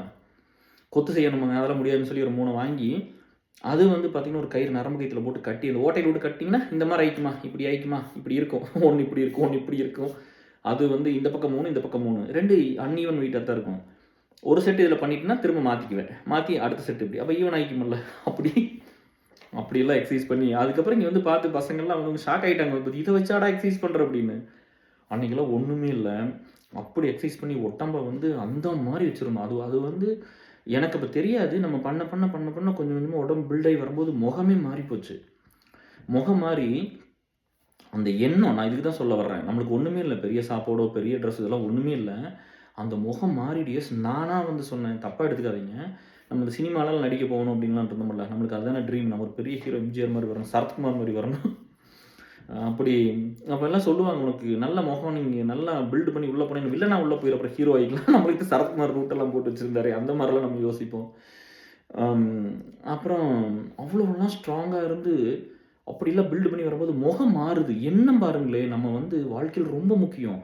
நம்ம சினிமாவில் நடிக்க போகணும், ஹீரோ ஆகணும், நம்ம அப்படி போகணும் அப்படின்னு உடம்பு அவ்வளோ நேசிச்சு ஒரு வேலை பண்ண பார்த்தீங்களா, அதுதான் என் லைஃப்பில் ஃபஸ்ட்டு சக்ஸஸ்ங்கிறது மட்டும்தான். அந்த உடம்பு வந்ததுக்கப்புறம் இந்த சும்மா சாப்பிட்டு ஒரு உடம்பு இல்லை, அன்னைக்கு இருந்த சாப்பாட்டுக்கு எப்படி உடம்பு வரும், அவ்வளோ எக்ஸசைஸு. எத்தனை லட்சம் புஷ்அப்ஸ் எடுத்திருப்பேன்னு எனக்கே தெரியாது. ஸோ செஸ்ட்டு வரவே இல்லை. அந்த காலத்தில் அந்த செஸ்ட்டை பில்டு பண்ணுறது வந்து அவ்வளோ ஒரு ஃபேஷனேட்டிங்காக. எல்லோரும் ஆர்ம்ஸ் பில்டு பண்ணிடலாம், 4 ஆர்ம்ஸ் பண்ணிடலாம், பைசப்ஸு, ட்ரைசப்ஸு, ஷோல்டர் கீல்டர் எல்லாம், தைஸ் எல்லாம் பண்ணிடலாம் பர்ஃபெக்டாக. செஸ்ட்டு கொண்டு வரணும்னா அவ்வளோ சிரமமாக இருக்கும். கொண்டு வந்து மெயின்டைன் பண்ணுறது அதோட கஷ்டம். அதுக்கப்புறம் தான் தெரிஞ்சுது, பின்னாடி நல்லா தான் தெரிஞ்சுது ரொம்ப வருஷம் ஆனதுக்கப்புறம். பட் பில்டு பண்ணுறக்குள்ள பட்ட பாடு, அப்படியெல்லாம் பில்டு பண்ணோம் உடம்பு. அந்த உடம்பு வந்தோடனே அதை வந்து டெய்லி எக்ஸசைஸ் பண்ணிட்டு நம்பிக்கையோடு இருப்பேன் நான் எப்போவுமே. எங்கூட வர ஃப்ரெண்ட் ஒருத்தர், ரொம்ப க்ளோஸ் ஃப்ரெண்ட், அவன் பேர் வேண்டாம், என்னோட நல்லா ஹைட்டாக நல்லா இருப்போம். அப்படியே நான் உடம்பு பில்டே ஆகலை, அந்த ஸ்ட்ரக்சரே வரல பாடியில், எக்ஸசைஸ் பாடி மாதிரியே வரல. ஏன்னா அதை நம்ப மாட்டான். இந்த டவுட்லேயே பார்த்துக்குங்க. இத்தனைக்கும் பணக்கார வீட்டு பையன், எல்லாமே இருந்து எல்லாமே நல்லா சாப்பிடுவாப்படி, என்னை விட நல்லா சாப்பிடுவாப்படி, இஸ் அ ஃபுட்டி. ஆனால் பில்டு பண்ண முடியலப்பா எனக்கு தோணுச்சுன்னா, அப்புறம் நம்ம எப்படி ஒய் மீ அப்படின்னு பார்க்கும்போது அந்த எண்ணம் அது ரொம்ப முக்கியம் வாழ்க்கையில். நம்மளுக்கு என்ன இருக்குது இல்லையோ, நம்ம எதை நினச்சி ரொம்ப சின்சியராக இருக்கிறோமோ அது உங்களுக்கு கிடச்சிரும். முகமே மாறி போயிடுச்சு டிஎஸ். ஒரு சுமாராக இருந்த பையன் யார் பார்த்தாலும் நல்ல பையன், நல்லா இருக்கிறான் பாரு, நல்லா இருக்கான் பாரு, ஊருக்குலாம் போய் எல்லாருமே சொல்ல ஆரம்பித்தாங்க. அப்படி அப்படி டோட்டல் சேஞ்ச் ஆச்சு. ஒரு 54 55 கிலோ இருந்திருக்கும் +2 இந்த +1 அந்த டைமில். அங்கேருந்து பில்ட் ஆகி வரும்போது வந்துட்டேன் ஆல்மோஸ்ட் 70 கிலோ. அந்த மாதிரி வந்து நான் பயங்கர ஸ்ட்ராங்காக இருந்தேன். காலேஜ் இருக்கும்போதெல்லாம் 72 74 கிலோ இருக்கும்போதெல்லாம் அந்த வயசுக்கு எப்படி இருக்குன்னு யோசிச்சு பாருங்க. கொஞ்சம் கூட ஃபேட் இல்லை, நல்லா இருந்த டைம் அதெல்லாம். ஸோ அன்னைக்கு வந்து ஒன்றுமே இல்லாத காலத்தில் பண்ணிட்டோம். இப்போது இங்கே வந்து கலிஃபோர்னியாவிலேருந்து இங்கே மூவ் ஆகி இந்தியானா வந்துட்டோம். வேலை வந்து எனக்கு வந்து ஒஹையோவில் கொலம்பஸில் இருக்குது. நான் அங்கே போயிட்டு வர்றேன். அங்கே போயிட்டு வரும்போது உங்களுக்கு என்ன ஆகுதுன்னா, அங்கே போய் இருந்துட்டு ஒர்க் பண்ணிவிட்டு வீக்கெண்ட் ஆனால் வீட்டுக்கு வருவேன். இங்கே ஒய்ஃப் தான் எல்லாத்தையும் பார்த்துக்கிட்டு ரொம்ப ஸ்ட்ரகிள் அந்த டைம்லாம். பட் அப்படி இருக்கும்போது கூட போயிட்டு ஜிம்முக்கு போகிறேன். ஏன்னா ஒரு 5 வருஷத்துக்கு ஒரு ட்ரிப்பு அப்போ ஜிம் பண்ணிகிட்டு இருந்தேன். முதல்ல காலேஜோடு விட்டது தான். அந்த பீப்புள் லைஃப்பில் ஒர்க் பண்ணும்போது உடம்பு ஃபுல்லாக கெட்டு போகும். ரொம்ப வந்து ரெஸ்ட்டே இல்லாமல் இப்படி ஒர்க் பண்ணி ஹெல்த்தியாகவே இல்லாமல் உடம்பு கெட்டு போயிடும். அப்புறம் நம்மளுக்கு தோணும், ஐயோ உடம்பு வந்து கெட்டு போச்சு, நம்ம இனிமேல் வந்து கொஞ்சம் ஒர்க் அவுட் பண்ணலாம் அப்படின்ட்டு. அப்புறம் கொஞ்சம் ஒர்க் அவுட் பண்ணிட்டு திரும்ப போய் அந்த வேலையை செய்கிறேன். திரும்ப இப்படி தான் என் லைஃப் ப்ரா. யூஎஸ் வந்து ஒரு 6 மாதம் எக்ஸசைஸ் பண்ணேன். திரும்ப வந்து 2 வருஷம் ஏஎஸ்எல் ஒர்க்கு எக்ஸ்ட்ரா இருக்கிற டைமில் போகிறேன். அப்புறம் திரும்ப வந்து இந்தியா போயிட்டு வந்து அப்புறம் மறுபடியும் வந்து ஒரு 3 வருஷம் கன்டினியூஸாக, அப்புறம் மறுபடியும் ஒரு 6 மாதம். அதுக்கப்புறம் இப்படி தான் என்னைக்கு வந்து ரொம்ப ஸ்டெமினா போகுதோ அன்னைக்கு பண்ணிக்கிறேன். இந்த வேலை செய்யணும் அப்படிங்கிறதுக்கு அந்த டைம் இதுக்கு ஸ்பெண்ட் பண்ணிடணும், எல்லாத்தையும் நிறையா பண்ணணும் அப்படின்னு அப்படி போயிட்டு இருந்தது. இங்கேருந்து போகிறோம், ஆஃபீஸுக்கு போகிறோம், அந்த டைமில் போய் நான் எக்ஸசைஸ் பண்ணி கூட திரும்ப வர்றேன். அங்கே இருக்கும்போது டைமில் ஜிம்முக்கு போயிடுவேன். அங்கே போய் ஜிம்முக்கு போயிட்டு அங்கே இன்னும் வேலை அதிகம், குக் பண்ணணும். அங்கே ஒரு பவன் ஒரு தங்க பையன், அவன் குக் பண்ணிடுவான். நான் இங்கேருந்து கொஞ்சம் குழம்பு எடுத்துகிட்டு போவேன். நான் கழுவி வச்சுட்டு இதெல்லாம் பண்ணுவேன். எனக்கு ஆந்திரா ஃப்ரெண்டு தான் அப்படி பார்த்துக்கிட்டா. அப்படி அவனும் ஒரு அம்மா மாதிரி தான் பார்த்துக்கிட்டா. அப்படி ஒரு 6 மாதம் அங்கே இருந்தேன். எனக்கு ஒரு நாள் கூட குக் பண்ண விடல. நான் போய் அதை பண்ணி இதை பண்ணுவேன், கழுவும் வெட்டு இதெல்லாம் பண்ணுவோம். இங்கேருந்து ஒரு 2 குழம்பு கொண்டு போனால் 2 பேர் 2 நாள் சாப்பிட்டுக்கும், நான் 2 நாளைக்கு குக் பண்ணுவோம். அப்படி தான் இருந்துட்டு வந்தோம். ரொம்ப நல்ல பையன், தங்கமான பையன். எனக்கு வரும்போது கூட அந்த 15 நாளைக்கு ரெண்ட் வேணான்ட்டு அப்படி நான் எவ்வளோ சொன்னேன், வேணான்ட்டு அப்படி வேலை போன டைம் அந்த மாதிரிலாம் எதுவும். ரொம்ப நல்ல பையன் பவன் இல்லான்ட்டு. நான் கொடுக்குறேன்னு சொன்னேன், இல்லை வேணாம் கேர் ஓகே அப்படின்ட்டு. அப்படி அந்த ஒரு மனுஷனுக்கு உண்டு. அதாவது பீப்புள் லைஃப்பில் ஒர்க் பண்ணுறோம் அப்படிங்கிறதுனால அவ்வளோ பாசமாக இருப்பேன். அப்படி எல்லா பிரச்சனையும் ஷேர் பண்ணிக்குவோம். அப்படி நான் எல்லாத்துக்கும் என்ன தெரியுமோ அதெல்லாம் சொல்லுவேன். அப்படி தான் அங்கே போய் ஜிம்மெல்லாம் பில்டு பண்ணி 40 வயசில் பயங்கர ஸ்ட்ராங் ஆகிட்டேன். இயர்ஸ் நான் சின்ன வயசுலேருந்து கூட பயங்கர ஸ்ட்ராங் ஆகிட்டேன். நீங்கள் இந்த ஃபோட்டோலாம் எங்கேயாவது ஏஎஸ்எல் இது பார்த்துருப்பீங்க. நம்ம சோசியல் மீடியாவில் பெருசாக போடல. ஏதோ 1 2 எக்ஸசைஸ் அப்படின்னு சொல்லி ஒரு பிளேலிஸ்ட்டு வந்து ஏஎஸ்எல்லில் இருக்குது. ஸோ அதில் போய் பார்த்தீங்கன்னா இருக்குன்னு நினைக்கிறேன். ரொம்ப ரொம்ப ஸ்ட்ராங்காக பில்டு பண்ண டைம். ரொம்ப இல்லை, அதுக்கு ஒரு வீடியோ கேட்டிருக்கிறாங்க, அதையாவது கூட ஒரு வீடியோ பண்ணிடலாம்னா அது சினிமா போட்டு பண்ணணுமா, அது ஓவர் ஷோப்பாக இருக்குமே அப்படின்னு சொல்லிட்டு வேறு எதாவது பார்க்கலாம், வேறு எதாவது பண்ணால் போது கொடுக்குறேன்னு சொன்னேன். ஒரு மோட்டிவேஷனுக்காக இப்படிலாம் பண்ணியிருக்காரு, இப்படிலாம் இருந்திருக்காரு அப்படிங்கிறதுக்காக, இதில் நிறைய பேருக்கு ஒரு மோட்டிவேஷனாக இருக்கட்டும் அப்படிங்கிறதுக்காக பண்ணலான்னாங்க. சரி கொடுக்குறேன்னு சொல்லியாச்சு டிஎஸ். ஸோ அவ்வளோ 40 வயசில் முன்னாடி இருந்ததை விட ஸ்ட்ராங் ஆகிட்டேன். 35 வயசுக்கு முன்னாடி இருந்ததை விட 30 இருந்ததை விட 25 விட த ஸ்ட்ராங்கஸ்ட்டு கேர் நான் ஃபீல் பண்ணிக்கிட்டது 40 வயசில் தான். அப்படி பில்டு பண்ணி வச்சுருந்தேன். அவ்வளோ ஸ்ட்ராங்காக இருந்த பையன் எதாவது பிடிச்சா உடஞ்சி போயிடும் டிஎஸ். அப்படி இருந்த ஒரு ஆள் இந்த டிப்ரெஷன் வந்து ஒன்றுமே இல்லாமல் பண்ணி போயிடுச்சு. இதை தான் உங்களுக்கு சொல்ல வந்தேன். இந்த பேக்ரவுண்டில் உங்களுக்கு புரிஞ்சிருக்கும். ஒன்றுமே இல்லாமல் போயிடுச்சு. உயிரோட இருப்பமானே தெரியாமல் போயிடுச்சு. அப்படியே போச்சு. அதனால தான் உங்கள்கிட்ட சொல்கிறது வந்து எல்லாத்துக்கிட்ட கைண்டாக இருங்க, தன்மையாக இருங்க. யாராவது ஒருத்தர் முடியாமல் இருந்தாங்கன்னா அப்நார்மலாக இருந்தால் எப்போவுமே நம்மளை பற்றி யோசிக்காதீங்க. நம்மளை பற்றி யோசிக்கிறதுக்கு பெருசாக வேறு என்ன இருக்குது? அந்த பாயிண்ட்டுக்கு அடுத்து வரேன். நம்மளை பற்றி எத்தனை யோசிக்கிறது? 24 மணி நேரம் கடவுள் கொடுத்து புறாமே நம்மளுக்காகவா? அப்படியெல்லாம் இல்லை டிஎஸ். நீங்கள் வந்து ஒருத்தர் முடியலன்னா கொஞ்சம் அக்கறையோடு எட்டி பாருங்கள். அந்த ஆத்தாவுக்கெல்லாம் நான் கடைசியில் ஒரு மாலை வாங்கி கொண்டு போட்டேன். அதுதான் நான் பண்ணேன். இறந்து போச்சு. நான் வந்து பணம் ஒய்ஃப்கிட்ட வாங்கி வச்சுருந்தேன். அப்போ அவங்க ஒர்க் பண்ணுறதுனால நம்மளுக்கு தான் வேலை இல்லை. அப்போ அந்த பணத்தில் வந்து மாலை வாங்கி போய் கொடுத்தேன். இவ்வளோ தான் நம்ம பண்ணினது. செத்ததுக்கப்புறம் மாலை போட்டு வந்தேன். இந்த மாதிரி நம்மளுக்கு நல்லது பண்ண நிறைய பேர்த்துக்கு நம்ம திருப்பி கூட பண்ண முடியாமல் போயிடுச்சு. அவ்வளோ ஸ்ட்ராங்காக இருந்த ஆளை ஒன்றுமே இல்லாமல் பண்ணினது அந்த டிப்ரெஷன். அதனால் எனக்கு அது தெரியும். இங்கே யாராவது வந்து இப்போ டிப்ரெஷன் சொன்னால் அப்படியே ஹோல்டு பண்ணி நான் இருக்கிறேன் பார்த்துக்கிறேன், நீ ஒன்றும் பண்ணாது அப்படின்னு நான் சொல்லிடுவேன். இந்த உலகத்தில் வந்து நான் கூட இருந்தேன்னா நீ உனக்கு எதுவுமே கெட்டது நடக்காது, தைரியமாக இரு, நான் என்ன நடந்தாலும் நான் பார்த்து அப்படி தான் சொல்லுவேன். என்ன நடந்தாலும் நான் பார்த்துருவேன். எதுக்கு பயந்துக்கிறேன், நான் பார்க்குற விடு, வந்துட்டீங்களா பார்த்துக்கலாம் விடு. எனக்கு அதெல்லாம் எல்லாம் ஃபேஸ் பை ஃபேஸாக தெரியும். அதனால் ஈஸியாக ஹேண்டில் பண்ணிடுவேன். இப்போ அதுக்கப்புறம் வந்த பசங்களெல்லாம் ரெடி பண்ணிக்கிற ஒரே ஒரு பையன் தான் வந்து டெய்லி இன்ஸ்டாகிராமில் எனக்கு டெய்லி 4 வீடியோ, சினிமா வீடியோவே அனுப்புகிறான் டிஎஸ். நானும் சொல்லி பார்க்குறேன் 5 வருஷமா, டேய் இந்த டைமுக்கு ஏசல் அலுமினில் ஏதாவது ஏசலில் தான் இருக்கா, அப்படி ஏதாவது ஒரு சின்ன வேலை ஏசல் பண்ணலாமல்ல, கொஞ்சம் மைண்டை மாற்றலாமல்ல, குடிக்கிறது இதை பண்ணுறது இப்படியே பண்ணிட்டு இருந்து எப்படா வெளியே வர்றது, நான் இந்த மாதிரி தான் நான் எப்படா வந்திருப்பேன். அது கொஞ்சம் நான் சொல்லிக்கிட்டு இருக்கிறேன். பட் நம்ம அதை சரி பண்ணலாம். பட் பாட்டம் லைன் இந்த பெயினை வந்து நீங்கள் கொஞ்சம் லிசன் பண்ணி அவங்களுக்கு இது பண்ணுங்கள். நம்ம மனசாட்சி வந்து நம்ம ஒரு சில நேரம் என்ன மனசாட்சி தப்பாக போயிடும். நம்ம அவங்க வாழ்க்கையில் இருக்கிற ரியாலிட்டி வேறையாக இருக்கும். சரிங்களா? நம்ம மனசாட்சி தான் கரெக்டுன்னு பேசினா அதையும் நம்ம ப்ரூவ் பண்ண முடியும். இல்லை ரியாலிட்டி தான் கரெக்டாக இருக்குது அப்படின்னு சொன்னால் அதையும் ப்ரூவ் பண்ண முடியும். நம்ம மனசாட்சி நிறைய டைம் நம்ம கரெக்டாக இருக்குன்னு வச்சுக்குவோம். ஆனால் அவங்க லைஃப்பில் இருக்கிற ரியாலிட்டி வேறையாக இருக்கும். சரிங்களா? நம்ம லைஃப்பில் இருக்கிற ரியாலிட்டி வேறையாக இருக்கும். அவங்க வேறு மாதிரி புரிஞ்சுக்குவாங்க. இல்லாட்டி சொசைட்டி ரியாலிட்டி வேறையாக இருக்கும். நம்ம மனசாட்சி வேறையாக இருக்கும். சொசைட்டி நம்மளை புரிஞ்சுக்கிறது. உங்களை தப்பாக புரிஞ்சுட்டா அது ரியாலிட்டின்னு சொல்கிறேன். உங்கள் மனசாட்சியில் உங்கள் மனசில் அப்படி எப்படின்னு சொல்கிறேன் பாருங்களேன். இப்போ நம்ம ஜிம்மு பயங்கரமாக இருக்குது, இன்றைக்கி இருக்குது வீட்டில். இங்கே பையனுக்காக பண்ணி வச்சேன். இப்போ இவ்வளோ அது இங்கிருந்து போய் அங்கே சமைச்சு அங்கே வேலை பார்த்துட்டு இங்கே வீட்டுக்கு திரும்பி வந்த பையன், அங்கே 5 நாள் 4 நாள் ஜிம் பண்ணிட்டு அப்படி பில்டு பண்ணி வச்சுருந்த பையன், இங்கே சொந்தமாக ஜிம் இருக்குது, எல்லாமே இருக்குது. சின்ன வயசில் எதெல்லாம் இல்லைன்னு நினச்சோன்னா அத்தனையும் வாங்கி வச்சுருக்குது, போய் பண்ணுறதே இல்லை. அதுக்கு காரணம் இந்த டிப்ரெஷன். இதில் போனதுக்கப்புறம் உடம்பு ஃபுல்லாக ஃபிசிக்கலாகவும் பவர் இல்லை, மென்டலாகவும் பவர் இல்லை, மென்டலாகவும் ஹெல்த்தியாக இல்லை, ஃபிசிக்கலாகவும் ஸ்டேபிளாக இல்லை. அப்புறம் எனக்கு ஒரு ஆல்மோஸ்ட் 3 இயர்ஸ் ஆச்சு. அதுக்கப்புறம் ஒரு 6 மாதம் அந்த மென்டல் சேட்னஸ் இருந்தது. இன்னுமே போய் எல்லாம் டச் பண்ண முடியல வீட்டையெல்லாம். இனிமேல் போய் இன்னும் ஜிம்மெல்லாம் பண்ணணும். நான் என் ஒய்ஃப் இப்போ கேட்டுகிட்டே இருக்காங்க. அதனால் இன்றைக்கி நாளைக்கு நான் இழுத்து வச்சுட்டு இருக்கிறேன். ப்ராபப்ளி மேபி தேர்ஸ்டே ஃப்ரைடேலேருந்து ஸ்டார்ட் பண்ணுறேன்னு சொல்லிட்டேன். இனி ஏமாற்ற மாட்டேன், நான் பண்ணுறேன்னு. இல்லை நீ புஷ் பண்ணி பண்ணுங்க ஓரளவு. இப்போ நல்லா ஆகிட்டேன், இப்போ கொஞ்சம் ஹெல்த்தியாக இருக்கிறேன். அதனால் அதை பண்ணணும்னா சரியாயிரும் அப்படின்னு நான் நல்லா இருக்கிறேன்னு நம்பிக்கிறேன். நல்லா இருக்கிறேன் அப்படி நம்புங்க. எதையுமே தீவிரமாக நம்பினா நம்மளுக்கு என்ன வேணுமோ அது லைஃப்பில் கிடச்சிரும். சரிங்களா? இப்போ அந்த ஆத்தாட்ட இருந்து முத்தா தாத்தான்னு சொல்லுவாங்க. அவங்கள காது கொஞ்சம் கேட்காது, கொஞ்சம் சத்தமாக பேசணுனால சிவட்டாத்தான்னு சொல்லுவாங்க ஒரு சிலரில். முத்தா தாத்தா பேர் முத்தம்மாள் என்னமோ பேர். ஆமாம், எங்கள் ஆத்தா பேர் வள்ளியம்மாள், அது முத்தம்மாள். ஸோ அப்படி தான் போயிடுச்சு. இந்த லைஃப் எல்லா டைம் எல்லாத்துக்கும் ஒரே மாதிரி இருந்துடாது டிஎஸ். நம்ம அதைத்தான் புரிஞ்சுக்கணும். அதை புரிஞ்சுக்கிட்டு தான் ஒவ்வொருத்தரையும் நம்ம யோசிக்கிறது அவங்களுக்கு ஈஸியாக இருந்துருன்னு மட்டும் நினச்சிட வேண்டாம். சரிங்களா? கொஞ்சம் கருணையோடு இருந்தோம்னா போது. நம்ம அவங்க என்ன பண்ணுவாங்கல்ல, நம்மளுக்கு ஒன்று இருக்குது, நம்ம அதை கொடுத்துட்டு பண்ணணும் அப்படின்னு அதை கொடுத்து பண்ணிச்சு இறந்து போயிட்டாங்க. அதே தான் எல்லாத்துக்கும் வரும். நீ கொடுக்காமல் இருந்தாலும் இறந்து போயிடுவோம். அது மட்டும் கொஞ்சம் புரிஞ்சால் போதுங்க எல்லாத்துக்கும். இந்த கடவுள் நம்ம என்ன நினச்சிக்கிறோம்னா,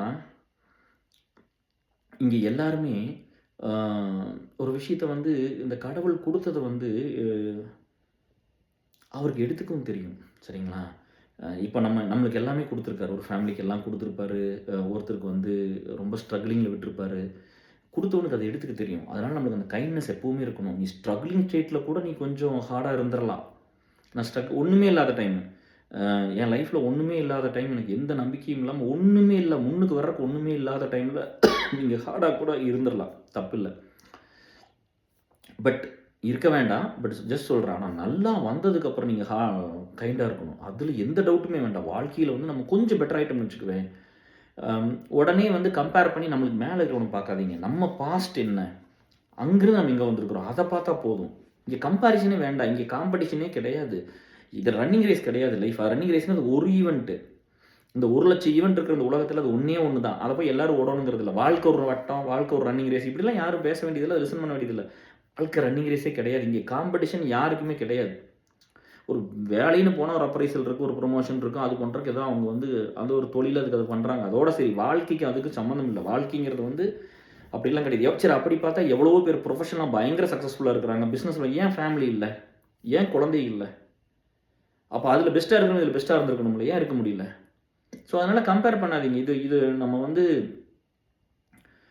சந்தோஷமாக வாழ்கிறதுக்கு நிறைய பணம் தேவையில்லை. பணம் வேணும் தான், பணம் ரொம்ப முக்கியம். பணம் இல்லாட்டி ஒன்றுமே இல்லை. நம்ம நான் சென்னையை பணம் இல்லாத சென்னையை பார்த்துருக்குறேன், வேலை இல்லாத சென்னை பார்த்துருக்குறேன், வேலையோடு இருக்கும்போது நான் போன சென்னையை பார்த்துருக்குறேன். ஸோ அந்த மாதிரி பணம் இல்லாதப்போ இந்த சொசைட்டி நம்மளை எப்படி ட்ரீட் பண்ணுச்சு, பணம் வந்ததுக்கப்புறம் இந்த சொசைட்டி எப்படி நம்மளை ட்ரீட் பண்ணுங்கிறதெல்லாம் இருக்குது. நான் இல்லைன்னு சொல்ல. உங்களுக்கு பணம் ரொம்ப முக்கியம். பணத்தை கஷ்டப்பட்டு சம்பாதிங்க. பட் என்ன சொல்ல வரேன்னா, அது மட்டும் தான் வாழ்க்கை, அதுதான் ஃபோக்கஸ்ன்னு உங்களுக்கு இருந்துச்சுன்னா, நீங்க எப்படி இன்னொரு புள்ள மேல உயிர வைப்பீங்க? ஒரு ஆணா இருந்தா எப்படி உங்களோட பிரையாரிட்டி என்னவா இருக்கணும் லைஃப்ல? என் பிரையாரிட்டி என் ஒய்ஃப் தான். அது அப்பவும் அப்படிதான், இப்பவும் அப்படித்தான். அதுக்கப்புறம் குழந்தைக. அதுக்கப்புறம் நீங்கலாம், என் நண்பர்கள் இல்லையா? என் வேலை, என் நண்பர்கள் ஒண்ணு. நான் அந்த பிரையாரிட்டி குடுத்துர்றேன் அதுக்கு. சரியா? பட் இங்க நம்ம நண்பர்கள் கேட்டீங்கன்னா, அவர் ஒய்ஃப்க்கு டைம் ஸ்பெண்ட் பண்ண மாட்டாரு, குழந்தைகளுக்கு பண்ண மாட்டாரு, ஹெல்த்துக்கு பண்ண மாட்டாரு. அது ஏன்னா நீங்கலாம் உடைஞ்சு போய் வந்து நிக்கிறதுனால, இங்க கொஞ்சம் எக்ஸ்கியூஸ் கேட்டு வர்றது தான். திட்டு வாங்கிட்டு வர்றது தான். சில நேரம் திட்டு விழுகும். அதையும் கேட்டுட்டு சண்டை போட்டு வர்றது தான். அதிகபட்சமா அவங்க கொஞ்சம் டைம் கேட்பாங்க. அத போய் கூட இருந்தெல்லாம் இருந்து பண்ணி குடுத்துட்டு வர்றது தான். புரியுதுங்களா? ஸோ அத புரிஞ்சுக்கங்க. நான் வந்து அம் சில நேரம் வந்து அதுதான் சொல்றேன். நம்ம வந்து ஒரு சிலர் நான் சொல்லி கேள்விப்பட்டுருக்கிறேன். என்னன்னா, எங்க எங்க அப்பாவும் என் ஹஸ்பண்ட் இருக்கிற வரைக்கும் என்னை யாரும் ஒண்ணும் பண்ண முடியாதுன்னு சொன்ன பொண்ணுலாம் எனக்கு ஃப்ரெண்ட்ஸா இருக்காங்க. அம் அதே மாரி வந்து அம் என் ஒய்ஃப் எங்க மாமனார் இருக்கிற வரைக்கும் என்னை யாரும் அசைக்க முடியாதுன்னு சொன்ன பசங்களும் இருக்காங்க. இப்ப நீங்கலாம் வந்து ஒண்ணு புரிஞ்சுக்கங்கப்பா. எனக்கெல்லாம் சொல்றதுக்கு வழி இல்ல. அப்படிலாம் சொல்லவே முடியாது. ஏன்னா எனக்கு முன்னாடிலாம் அப்படி யாருமே இல்ல. எங்க அப்பாவும் இவங்கலாம் இருக்கும்போது என்னைய ஒண்ணும் பண்ண முடியாது அப்படின்லாம் சொல்றதுக்கு வழி இல்லப்பா. நீங்க எல்லாருமே என்ன வேணா பண்ணியிருக்கலாம். நான் அப்படிதான் இருந்தேன். ரொம்ப ரொம்ப வல்னரபுளா, வீக்கா பார்த்துக்கிறதுக்கு யாருமே இல்லாம தான் இருந்தேன். அப்புறம் வந்து ஒரு சிலர்லாம் வந்து என்ன சொல்லுவாங்கன்னா, அப்பலாம் வந்து வேலையில ஒரு சின்ன ப்ரெஷர் வந்துருச்சுன்னா, ஒரு சின்ன கஷ்டம் தான் எனக்கு மயிரு போச்சு, எனக்கு வந்து இந்த சொத்து இருக்குது. அப்படி இந்த வார்த்தை சாரி யூஸ் பண்ணக்கூடாது வீடியோல. பட் அவங்க சொன்னத சொல்றேன். எனக்குள்ள இந்த சொத்து இருக்குது. போடா எங்க அப்பா இத பண்ணி வச்சிருக்காரு. நான் போய் இத பார்த்துக்க, தோட்டத்த பார்த்துக்க, நான் பிசினஸ் பார்த்துக்க. நம்மளுக்கெல்லாம் ஒண்ணுமே இல்ல. சரியா? இப்படி சொன்னவங்களும் நான் பார்த்துருக்கிறேன். அப்போ இவங்களுக்கெல்லாம் வந்து என்ன புரியணும்னா, உனக்கு எப்போ ஒண்ணு ஒரு ஒரு ஒரு பேக்கப்புக்கு ஒண்ணு உங்க ஃபேமிலில பண்ணி வச்சுட்டாங்க. ஒரு நல்ல குடும்பத்தில வந்த பையன், ஒரு fortunate kid, first opportunity kid அப்டின்னா என்னன்னா, ஃபர்ஸ்ட் ஹேண்டட் கிட்ன்னு வச்சுக்கோங்க. அவனுக்கு எல்லா ஆப்பர்ச்சுனிட்டியும் ஃபர்ஸ்ட் கிடைக்கும் சொசைட்டில. ஏன்னா, அவங்க அப்பானால ஒரு இன்ஃப்ளூயன்ஸ் பண்ண முடியும். அவங்க அப்பானால சொல்லி ஒரு வேலைக்கு வாங்கி கொடுக்க முடியும். அவங்க அப்பானால ஒரு ஒரு ஒரு ரிலேஷன்ஷிப்ப பில்ட் பண்ணி வச்சிருப்பாரு. ஒரு சர்க்கிள் இருக்கும். சரியா? அப்ப நீங்கலாம் இன்னுமே ஒரு தன்மையோட ஒரு கைண்டா நடந்துக்குங்க. சரியா? நம்மளுக்கு வந்து ஒரு விஷயம் லைஃப்ல வந்து ஒருத்தன் கஷ்டப்படுறவங்க கூட அப்படி இருக்கானா இல்லையான்னு தெரியாது. ஆனா நல்லா இருக்கிறவங்க கைண்டா தான் இருக்கணும். ஏன்னா இந்த இந்த இதே இதே வந்து கடவுள் வந்து உங்களுக்கு அத குடுத்துருக்காரு வாழ்க்கையில. அப்ப நம்ம ரொம்ப கைண்டா இருக்கணும். நம்ம ரொம்ப அன்பா தான் இருக்கணும். எல்லாமே ஒரு பேசிக்கானது கிடைச்சிருச்சுன்னு வச்சுக்கங்களேன். மேல போறத விட்டுருங்க. பேசிக்கானது கிடைச்சா கூட நம்ம அன்பா தான் இருக்கணும். கைண்டா தான் இருக்கணும். கிரவுண்டடா இருக்கணும். ஏன்னா நெறைய பேத்துக்கு வாழ்க்கையில அது கிடைக்கல. நம்ம திரும்பி திரும்பி எங்க ஓடுறோம்னு ஒண்ணும் இல்ல. முத்தாத்தா தான் இறந்து போயிட்டாங்க. வள்ளியாத்தா இறந்து போயிட்டாங்க. சரியா? எல்லாருமே இறந்து போயிருவோம். அதுல யாருக்குமே எந்த டவுட்டும் வேண்டாம். சரிங்களா? அந்த ஆத்தா விட்டுட்டு போன அந்த பாதிப்பு, அது ஏற்படுத்தின மனசுல அந்த தாக்கம், அதெல்லாம் தான் நீங்க இயேசுல கொண்டு வந்து இங்க நிறுத்துச்சு. 2 ஆத்தாவும் சரி. எங்க ஆத்தா வந்து நேம் ஃபார் ஹார்ட் ஒர்க். எங்கேயாவது வேலைக்கு போவாங்க. வேலை இல்லாட்டி கூட நம்ம தோட்டத்தில வந்து இந்த வீட்ட சுத்தி பூரா நெறைய செடி இருக்கும். அது நம்மளுக்கு கொஞ்சம் பாறை நீங்க வந்திருக்கீங்களா? பாறை முன்னாடி கொஞ்சம் மாடு கட்டுறது, பிடிக்கிறது அந்த மாரி தோண்டுப்பட்டி அப்படிலாம் நெறைய இருக்கு. அதனால பார்த்தா நெறைய புதர்லாம் முளைச்சிரும். அது வந்து அறுத்துக்கிட்டு உட்காந்துருக்கும். சாப்பாட்டுக்கு எங்க வீட்ல சாப்பிடாது. எங்க அம்மாவோட சண்டை போட்டுக்கும். வந்து அதெல்லாம் அறுத்துட்டு சாப்பிட்டு போட்டு மறுபடியும் போயிரும். மகன் தோட்டத்தில வந்து அவன் வேலை செய்யும் நின்னு இருக்குது. அப்படிலாம் அந்த அந்த அந்த அளவுக்கு நான் ஹார்ட் ஒர்க் பண்ணலன்னு எனக்கு இந்த டிப்ரஷன் டைம்ல எனக்கு ரொம்ப கில்ட்டியா இருந்துச்சு. டேய் நீ யாரு பேரன்? அ ஆத்தாலாம் சாகுற வரைக்கும் எப்படி வேலை செஞ்சது? நீ என்ன பண்ணிட்டு இருக்கிற? அப்படின்னு நானே என்ன ஒரு சில நேரம் நான் கேட்டுக்கிறது. அப்புறம் இன்னொன்னு வந்து பார்த்தீங்கன்னா, ஆம் இது உங்களுக்கு புரிஞ்சதில்ல. நம்ம ரொம்ப நம்மளுக்கு கடவுள் எல்லாத்தையும் குடுத்தா நம்ம தன்மையா நடந்துக்கணும். அவ்வளோதான். நம்ம ரொம்ப ரொம்ப கைண்டா இருக்கணும். புரியுதுங்களா? நீ இன்னும் ரொம்ப பெருசா சக்சஸ் ஆனீங்க, இன்னும் ரொம்ப பெருசா ரொம்ப கைண்டா தான் இருக்கணும். இல்லைன்னா குடுத்தவனுக்கு எடுத்துக்க தெரியும். அந்த ஒரு இது மட்டும் இருந்தா போதும். அதெல்லாம் வந்து யாருமே ஸ்டாப் பண்ண முடியாது. அத ஸ்டாப் பண்ற அளவுக்கு இந்த உலகத்தில யாருமே அவ்வளோ பெரிய ஆளெல்லாம் இல்ல. கடவுள் ஒண்ணு நெனச்ச உடனே எங்க அத்தை உயிர் எடுத்துக்கிட்டாரு. யாருனால குடுக்க முடிஞ்சது? எங்க ஆத்தா உயிர் எடுத்துக்கிட்டாரு. யாருனால குடுக்க முடிஞ்சது? எங்க அம்மா உயிர் எடுத்துக்கிட்டாரு. யாருனால குடுக்க முடிஞ்சது? எவ்வளோ பெரிய கோடீஸ்வரனா இருக்கட்டும், எவ்வளோ பெரிய இன்ஃப்ளூயன்ஸான பர்சனா இருக்கட்டும், எவ்வளோ பெரிய ஆளாவே இருக்கட்டும், கொண்டு வந்து குடுத்துற முடியுமா? ஒரு ஆள்னால குடுக்க முடியுமா? ஸோ, அதனால இதெல்லாம் தான் இயற்கை. ஸோ, அப்போ வந்து என்னைக்குமே வந்து இயற்கையானது என்ன இருக்குதோ, அதுக்கு தான் பெரிய வேல்யூ இருக்கணும். இயற்கையானது அதுதான் உண்மை. மனுஷங்களா கிரியேட் பண்ணதுக்கு இருக்கலாம். பட் இது வந்து அத ஓவர் ரைட் பண்ற அளவுக்கு எந்த காலத்திலும் இருந்துறக்கூடாது. நம்ம அதில தெளிவா இருக்கணும். அப்புறம் இன்னொன்னு டிஎஸ் இன்னொன்னு வந்து என்ன சொல்லுவாங்கன்னா, கேஆர் வந்து இந்த புரியாத வந்து ரொம்ப ஹார்டு, அரகன்ட்டு, பேடு அப்படிலாம் ஒரு சிலர் ரொம்ப லிட்ரலா சொல்லியெல்லாம் கேள்விப்பட்டுருக்கிறேன். நான் எக்ஸ்பிளைன்லாம் பண்ணுனதில்ல. ஏன் அப்படின்னா, நான் வந்து என் நண்பர்களுக்காக போய் ஒரு வேலைய பர்சனலா பண்ணுவேன். அவங்களோட ஒர்க்க வந்து நம்ம பண்ணிட்டு இருப்போம். அவங்களோட நம்ம நெறைய பர்சனல் ப்ராப்ளம் ஒர்க் பண்றோம்ல. நெறையா அம் ஈவன் அசெட் பார்ட்டிஷன் வந்து சொல்லியிருக்காங்க. டிவோர்ஸ் வந்து சொல்லியிருக்காங்க. வேலையில்லாத சொல்லியிருக்காங்க. பணமில்லாத சொல்லியிருக்காங்க. இந்த பர்சனலா அண்ணன் தம்பி பிரச்சனைக்கு சொல்லியிருக்காங்க. தம்பி கல்யாணம் பண்ணிக்க மாட்டேங்கிறான். தங்கச்சி கல்யாணம் பண்ணிக்க மாட்டேங்கிறான். அண்ணன் கல்யாணம் பண்ணிக்க மாட்டேங்கிறான்.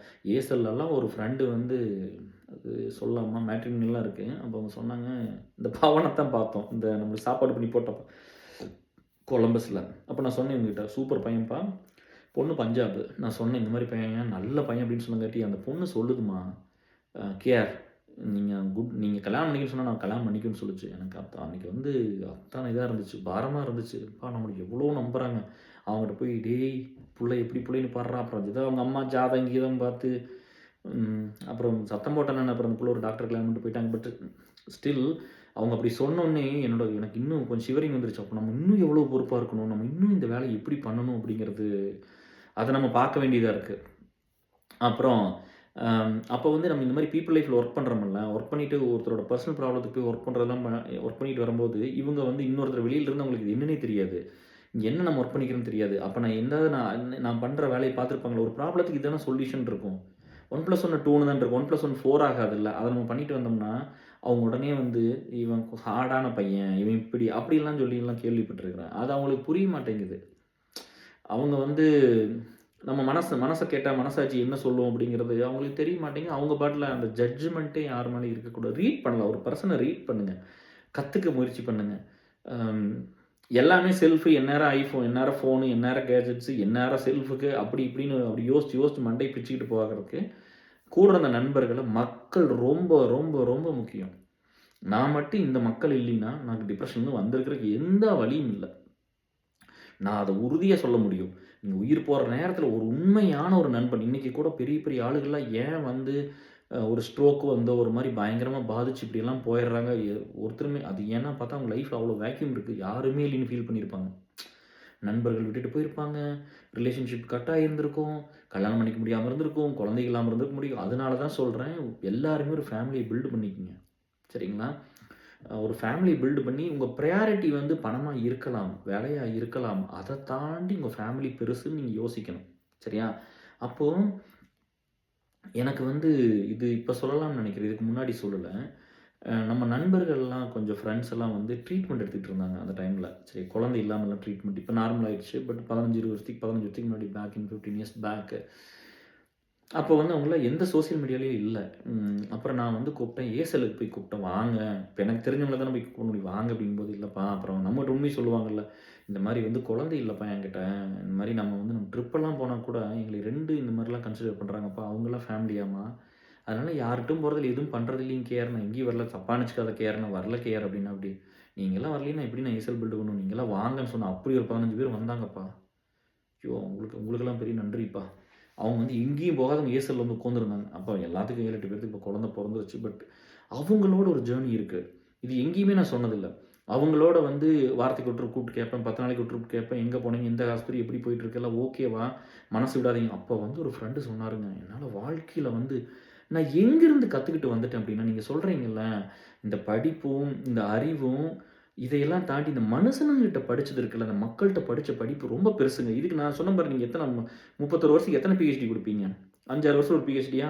எத்தனை பிஹெச்டி எனக்கு கொடுக்கல நீங்கள் சொல்லுங்கள்.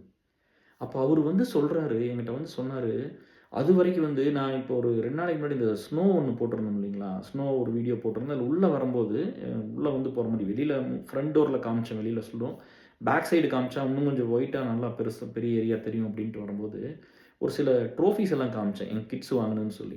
அது மெயினானது வந்து என்னன்னா, தமிழ் மன்றம் அந்த மாதிரிலாம் தமிழ் ஸ்கூல் தமிழ் லாங்குவேஜ் படிச்சுட்டு இருந்தாங்க. பையன் முடிச்சுட்டான், புள்ள போயிட்டுருக்கு. அப்போ வந்து லீவ் எடுக்காமல் போனால் அந்த ட்ரோஃபி கொடுப்பாங்க, ஃபஸ்ட் மார்க் வாங்கினா கொடுப்பாங்க, இந்த மாதிரிலாம் நிறைய இருந்துச்சு. அவர் ஒரு வார்த்தை சொன்னார், இந்த மாதிரி வந்து எனக்கு இன்னும் ஏசல் இருக்கார், எனக்கு சொன்னார், கேர் எனக்கு வந்து எனக்கு எதுவுமே வேணாம் கேர், இந்த க்ரீன் கார்டு யூஎஸ் லைஃப் எனக்கு இதெல்லாம் வேணாம் கேர், எனக்கு ஒன்றையும் ஒரே ஒரு குழந்தை கேர், பையனோ பிள்ளையோ என்னை அப்பான்னு கூப்பிட்றக்கு ஒரு ஆள் வேணும் கேர் அப்படி சொன்னார். அது வந்து எனக்கு அந்த வேர்டை நான் இங்கே சொல்லக்கூடாதுன்னு பார்க்குறேன் பப்ளிக்கில். அப்படி சொன்னார். நான் ஆம்பளையாக ஃபீல் பண்ணலிங்க யார், எங்கள் வீட்டில் 2 குழந்தை இருக்குது, எங்கள் ஒய்ஃப் வீட்லேயும் 2 குழந்தை இருக்குது, எனக்கு மட்டும் ஏன் இப்படி ஆயிடுச்சு. நான் சொன்ன மச்சி மனசு விடாதீங்க, அது வேறு ஏதோ பிரச்சனை, சரியாயிடும். இப்படி ஒரு ஆள் வந்து சொல்லும்போது அந்த டைம்லேயே $40,000-50,000 வந்து ட்ரீட்மெண்ட்டுக்கு செலவு பண்ணியிருந்தார் குழந்தைக்கு. எனக்கு அன்னைக்கு தூக்கி வாரி போட்டதுங்க. அப்போ வந்து நம்மளுக்கு கேட்டு, டேய் உனக்கு ஒரு 2 குழந்தை இருக்குது, நீ என்ன வேலை பண்ணிகிட்ருக்குற, அப்போ குழந்தைங்கிறது எவ்வளோ முக்கியம்னு பாருங்கள். அன்னையிலிருந்து அவங்க உடம்பு சரியில்லைனா ஸ்கூலுக்கு போக மாட்டாங்க, உடம்பு சரியில்லைனா தமிழ் ஸ்கூலுக்கும் போக மாட்டாங்க, அவங்க நம்பர் 1 வர வேண்டியதில்லை, சரியா? அவங்க வாழ்க்கையை வாழ்ந்தா போதும். படிப்புங்கிறது ஒரு அறிவு, படிப்புங்கிறது ஒரு எலிஜிபிலிட்டி, அது ஒரு தகுதி. பள்ளிக்கூடம் படிக்கணும், காலேஜ் படிக்கணும், வேலைக்கு போகணும். அவங்களுக்கு சாப்பிட்றக்கு, இந்த உயிர் வாழ்றக்கு, போட்டிருக்கிற துணிமணி வாங்குறதுக்கு, இருக்கிற வாடகையை குடுக்குறக்கு. நம்ம இங்க வாழ்றக்கே இந்த இந்த இந்த உலகத்தில வந்து கடவுளா நம்மள வந்து அது இப்படியே சொல்றாங்க. ஏதோ ஒரு ஆக்ஷன் நடந்தது. யூனிசெல்லுலர், பைசெல்லுலர், ஒரு செல், 2 செல், 3 இப்படியெல்லாம் எல்லாம் ஒண்ணா வந்து என்னென்னமோ ரியாக்ட் ஆகி ஹியூமன் பீயிங் வந்துட்டுன்னு என்னென்னமோ தியரி இருக்கு. அந்த கான்ஸ்பிரசி தியரிக்குள்ள வேண்டாம். பட் அது ட்ரூவா இல்லையாங்கிறத நம்ம இன்னும் ரிசர்ச் பண்ணல பெருசா. பட் இதையெல்லாம் தாண்டி நம்ம இங்க இருக்கோம்னா, உயிர் வாழணும்னா காசு வேணும் இல்லையா? அப்படிதானே ஆயிப்போச்சு. ஏன்னா நம்ம காசு இல்லாத சமுதாயம் வந்து நம்மள எப்படி பார்க்குங்கிறதெல்லாம் தாண்டி நம்மளுக்கு வாடகை குடுக்கணும், குழந்தைகளுக்கு படிக்க வைக்கணும், ஒய்ஃபுக்கு வாங்கி குடுக்கணும், இல்ல ஹஸ்பண்டுக்கு வேணுங்கிறத பண்ணணும், அப்பா, அம்மாவுக்கு பண்ணணும் அப்படிங்கும்போது பணம்ங்கிறது ரொம்ப இன்றியமையாததா போச்சு. அப்ப அத நம்ம தேடி சம்பாரிக்கணும், அதுக்கு உழைக்கணும் இல்லையா? அப்ப வந்து ஒரு விஷயம் நல்ல விஷயம் இருக்கு. உழைப்புன்னு ஒண்ணு இருக்குது. அந்த உழைப்ப குடுத்தா ஜெயிச்சிரலாம். அந்த உழைப்ப உண்மையா குடுக்கலாம். சரிங்களா? எல்லா இடத்துலயும் ஏமாத்துவாங்க டிஎஸ். நீங்க தகுதியானவங்களா நீங்க போனீங்கன்னா, உங்களுக்கு தகுதியானது எப்பவுமே கிடைக்காது. சரிங்களா? இப்ப நம்ம ஏசல்ல ஃப்ரீயா வேலை செய்றோம். இவ்வளோ எஃபோர்ட் எடுக்கிறதுனால இது எனக்கு கிடைச்சிருந்திருக்கும். ஒரு இடத்துல பணம் வருது, ஒரு இடத்துல இப்போ வேலையில போய் பாருங்களேன், எனக்கு எப்பவுமே அதெல்லாம் நடந்ததே இல்ல. நான் எங்க எனக்கு என் தகுதியான ஒரு இடத்துக்கு எனக்கு எப்பவுமே அது கிடைச்சதே கிடையாது. இதுவரைக்கும் இப்படி நடந்ததே கிடையாது. சரியா? அப்போ வந்து என்னன்னா, அதுக்கு இன்னும் யாருக்காவது தெரியணுமா? இன்னும் இன்ஃப்ளூயன்ஸ் பண்ணணுமா? இன்னும் நான் எந்த இடத்துலலாம் தகுதியா இருந்திருக்கிறேனோ, எந்த இடத்துல தகுதியா ஒரு வேலை பண்ணியிருக்கிறேனோ, அந்த இடத்துல எனக்கு என்ன கிடைக்கணுமோ அது வாழ்க்கையில இதுவரைக்கும் கிடைச்சதே கிடையாது. அப்ப எனக்கு புரிஞ்சது நம்ம நார்மல் லைஃப்ல இல்ல. சரியா? ஒரு நார்மலா ஒரு பையனுக்கு, பொண்ணுக்கு கிடைக்கிறது கூட எனக்கு கிடைச்சதில்ல. நான் எல்லா டைமும் நான் ஃபெயிலியரா தான் வந்திருக்கிறேன். சரிங்களா? பட் சர்வே ஆயிட்டு இருக்கிறோம். அதனால அவங்களுக்கு தெரிய மாட்டேங்குது. சரி, அத விடுங்க. அப்புறம் இன்னொன்னு வந்து என்னன்னா, இப்ப நம்ம அந்த பிரச்சனை என்னன்னா, மத்தவங்களுக்காக ஒர்க் பண்ணும்போது, நெறைய டைம் அந்த கெட்ட பேர்லாம் சம்பாரிச்சு, அந்த கெட்ட பேர நானே வச்சுட்டு நான் பாட்டுல இருந்துக்குவேன். ஏன்னா, அது என் ஃப்ரெண்டோட ஒரு பலவீனத்த போய் அவங்களோட பிரச்சனைய போய் சொல்லக்கூடாதுல்ல. அதனால, இப்ப நான் சொல்றேன் பாருங்க, அன்னைக்கு குழந்தைன்னா எவ்வளோ இம்பார்ட்டன்ட்ன்னு புரிஞ்சுக்கிட்டேன். ஹவ் மச் இம்பார்ட்டன்ஸ் கிட்டுங்கிறது வந்து எனக்கு தெரிஞ்சிருச்சு. அத தான் நான் எல்லாத்துக்கிட்டும் அந்த நண்பன் வந்து எனக்கு சொல்லாம சொல்லிக் குடுத்துட்டாப்படி. $50,000 செலவு 40 டூ 50,000 செலவு பண்ணியிருப்பேன். எனக்கு எந்த கிரீன் கார்டும் வேண்டாம். எனக்கு அமெரிக்கா லைஃப் வேணும். எனக்கு ஒரே அப்புறம் 2 ட்வின்ஸ் இப்போ. ஜம்முன்னு இருக்காங்க. எனக்கு ரொம்ப ஹேப்பியா இருக்கும். பேசுவேன், அடிக்கடி பேசுவேன். அவரு உள்ள கூட்டிட்டு வரது தங்கமா தான் இருக்கும் ஏசலுக்கு. அப்படிதான் ஃப்ரெண்ட்ஸ் உள்ள கூட்டிட்டு வருவாரு. எல்லாமே பயங்கர ஸ்ட்ராங்கான ஃப்ரெண்ட்ஸா தான் இருப்பாங்க. அப்புறம் இன்னொன்னு வந்து என்னன்னா, ஒரு பெரிய மித்து இருக்குது டிஎஸ். நான் வந்து இத என் குழந்தைகிட்டும் சொல்லுவேன். "டேய், உங்க அப்பா இப்படி இருக்காங்க, உங்க அம்மா இருக்கான்னு சொல்லி ரொம்பலாம் ஆட்டம் போடக்கூடாது. இதெல்லாம் கடவுள் குடுத்தது உனக்கு. சரியா? நான் விரும்பி எனக்கு இப்படி ஒரு பையன் வேணும். எனக்கு நான் டிசைட் பண்ணி நீ வரல. நான் விரும்பி வந்து இந்த புள்ள வரல. சரியா? நாங்க கல்யாணம் பண்ணோம், நாங்க சந்தோஷமா இருந்தோம், ஃபேமிலி பில்ட் பண்ணோம். நீங்க வந்துட்டீங்க. சரியா?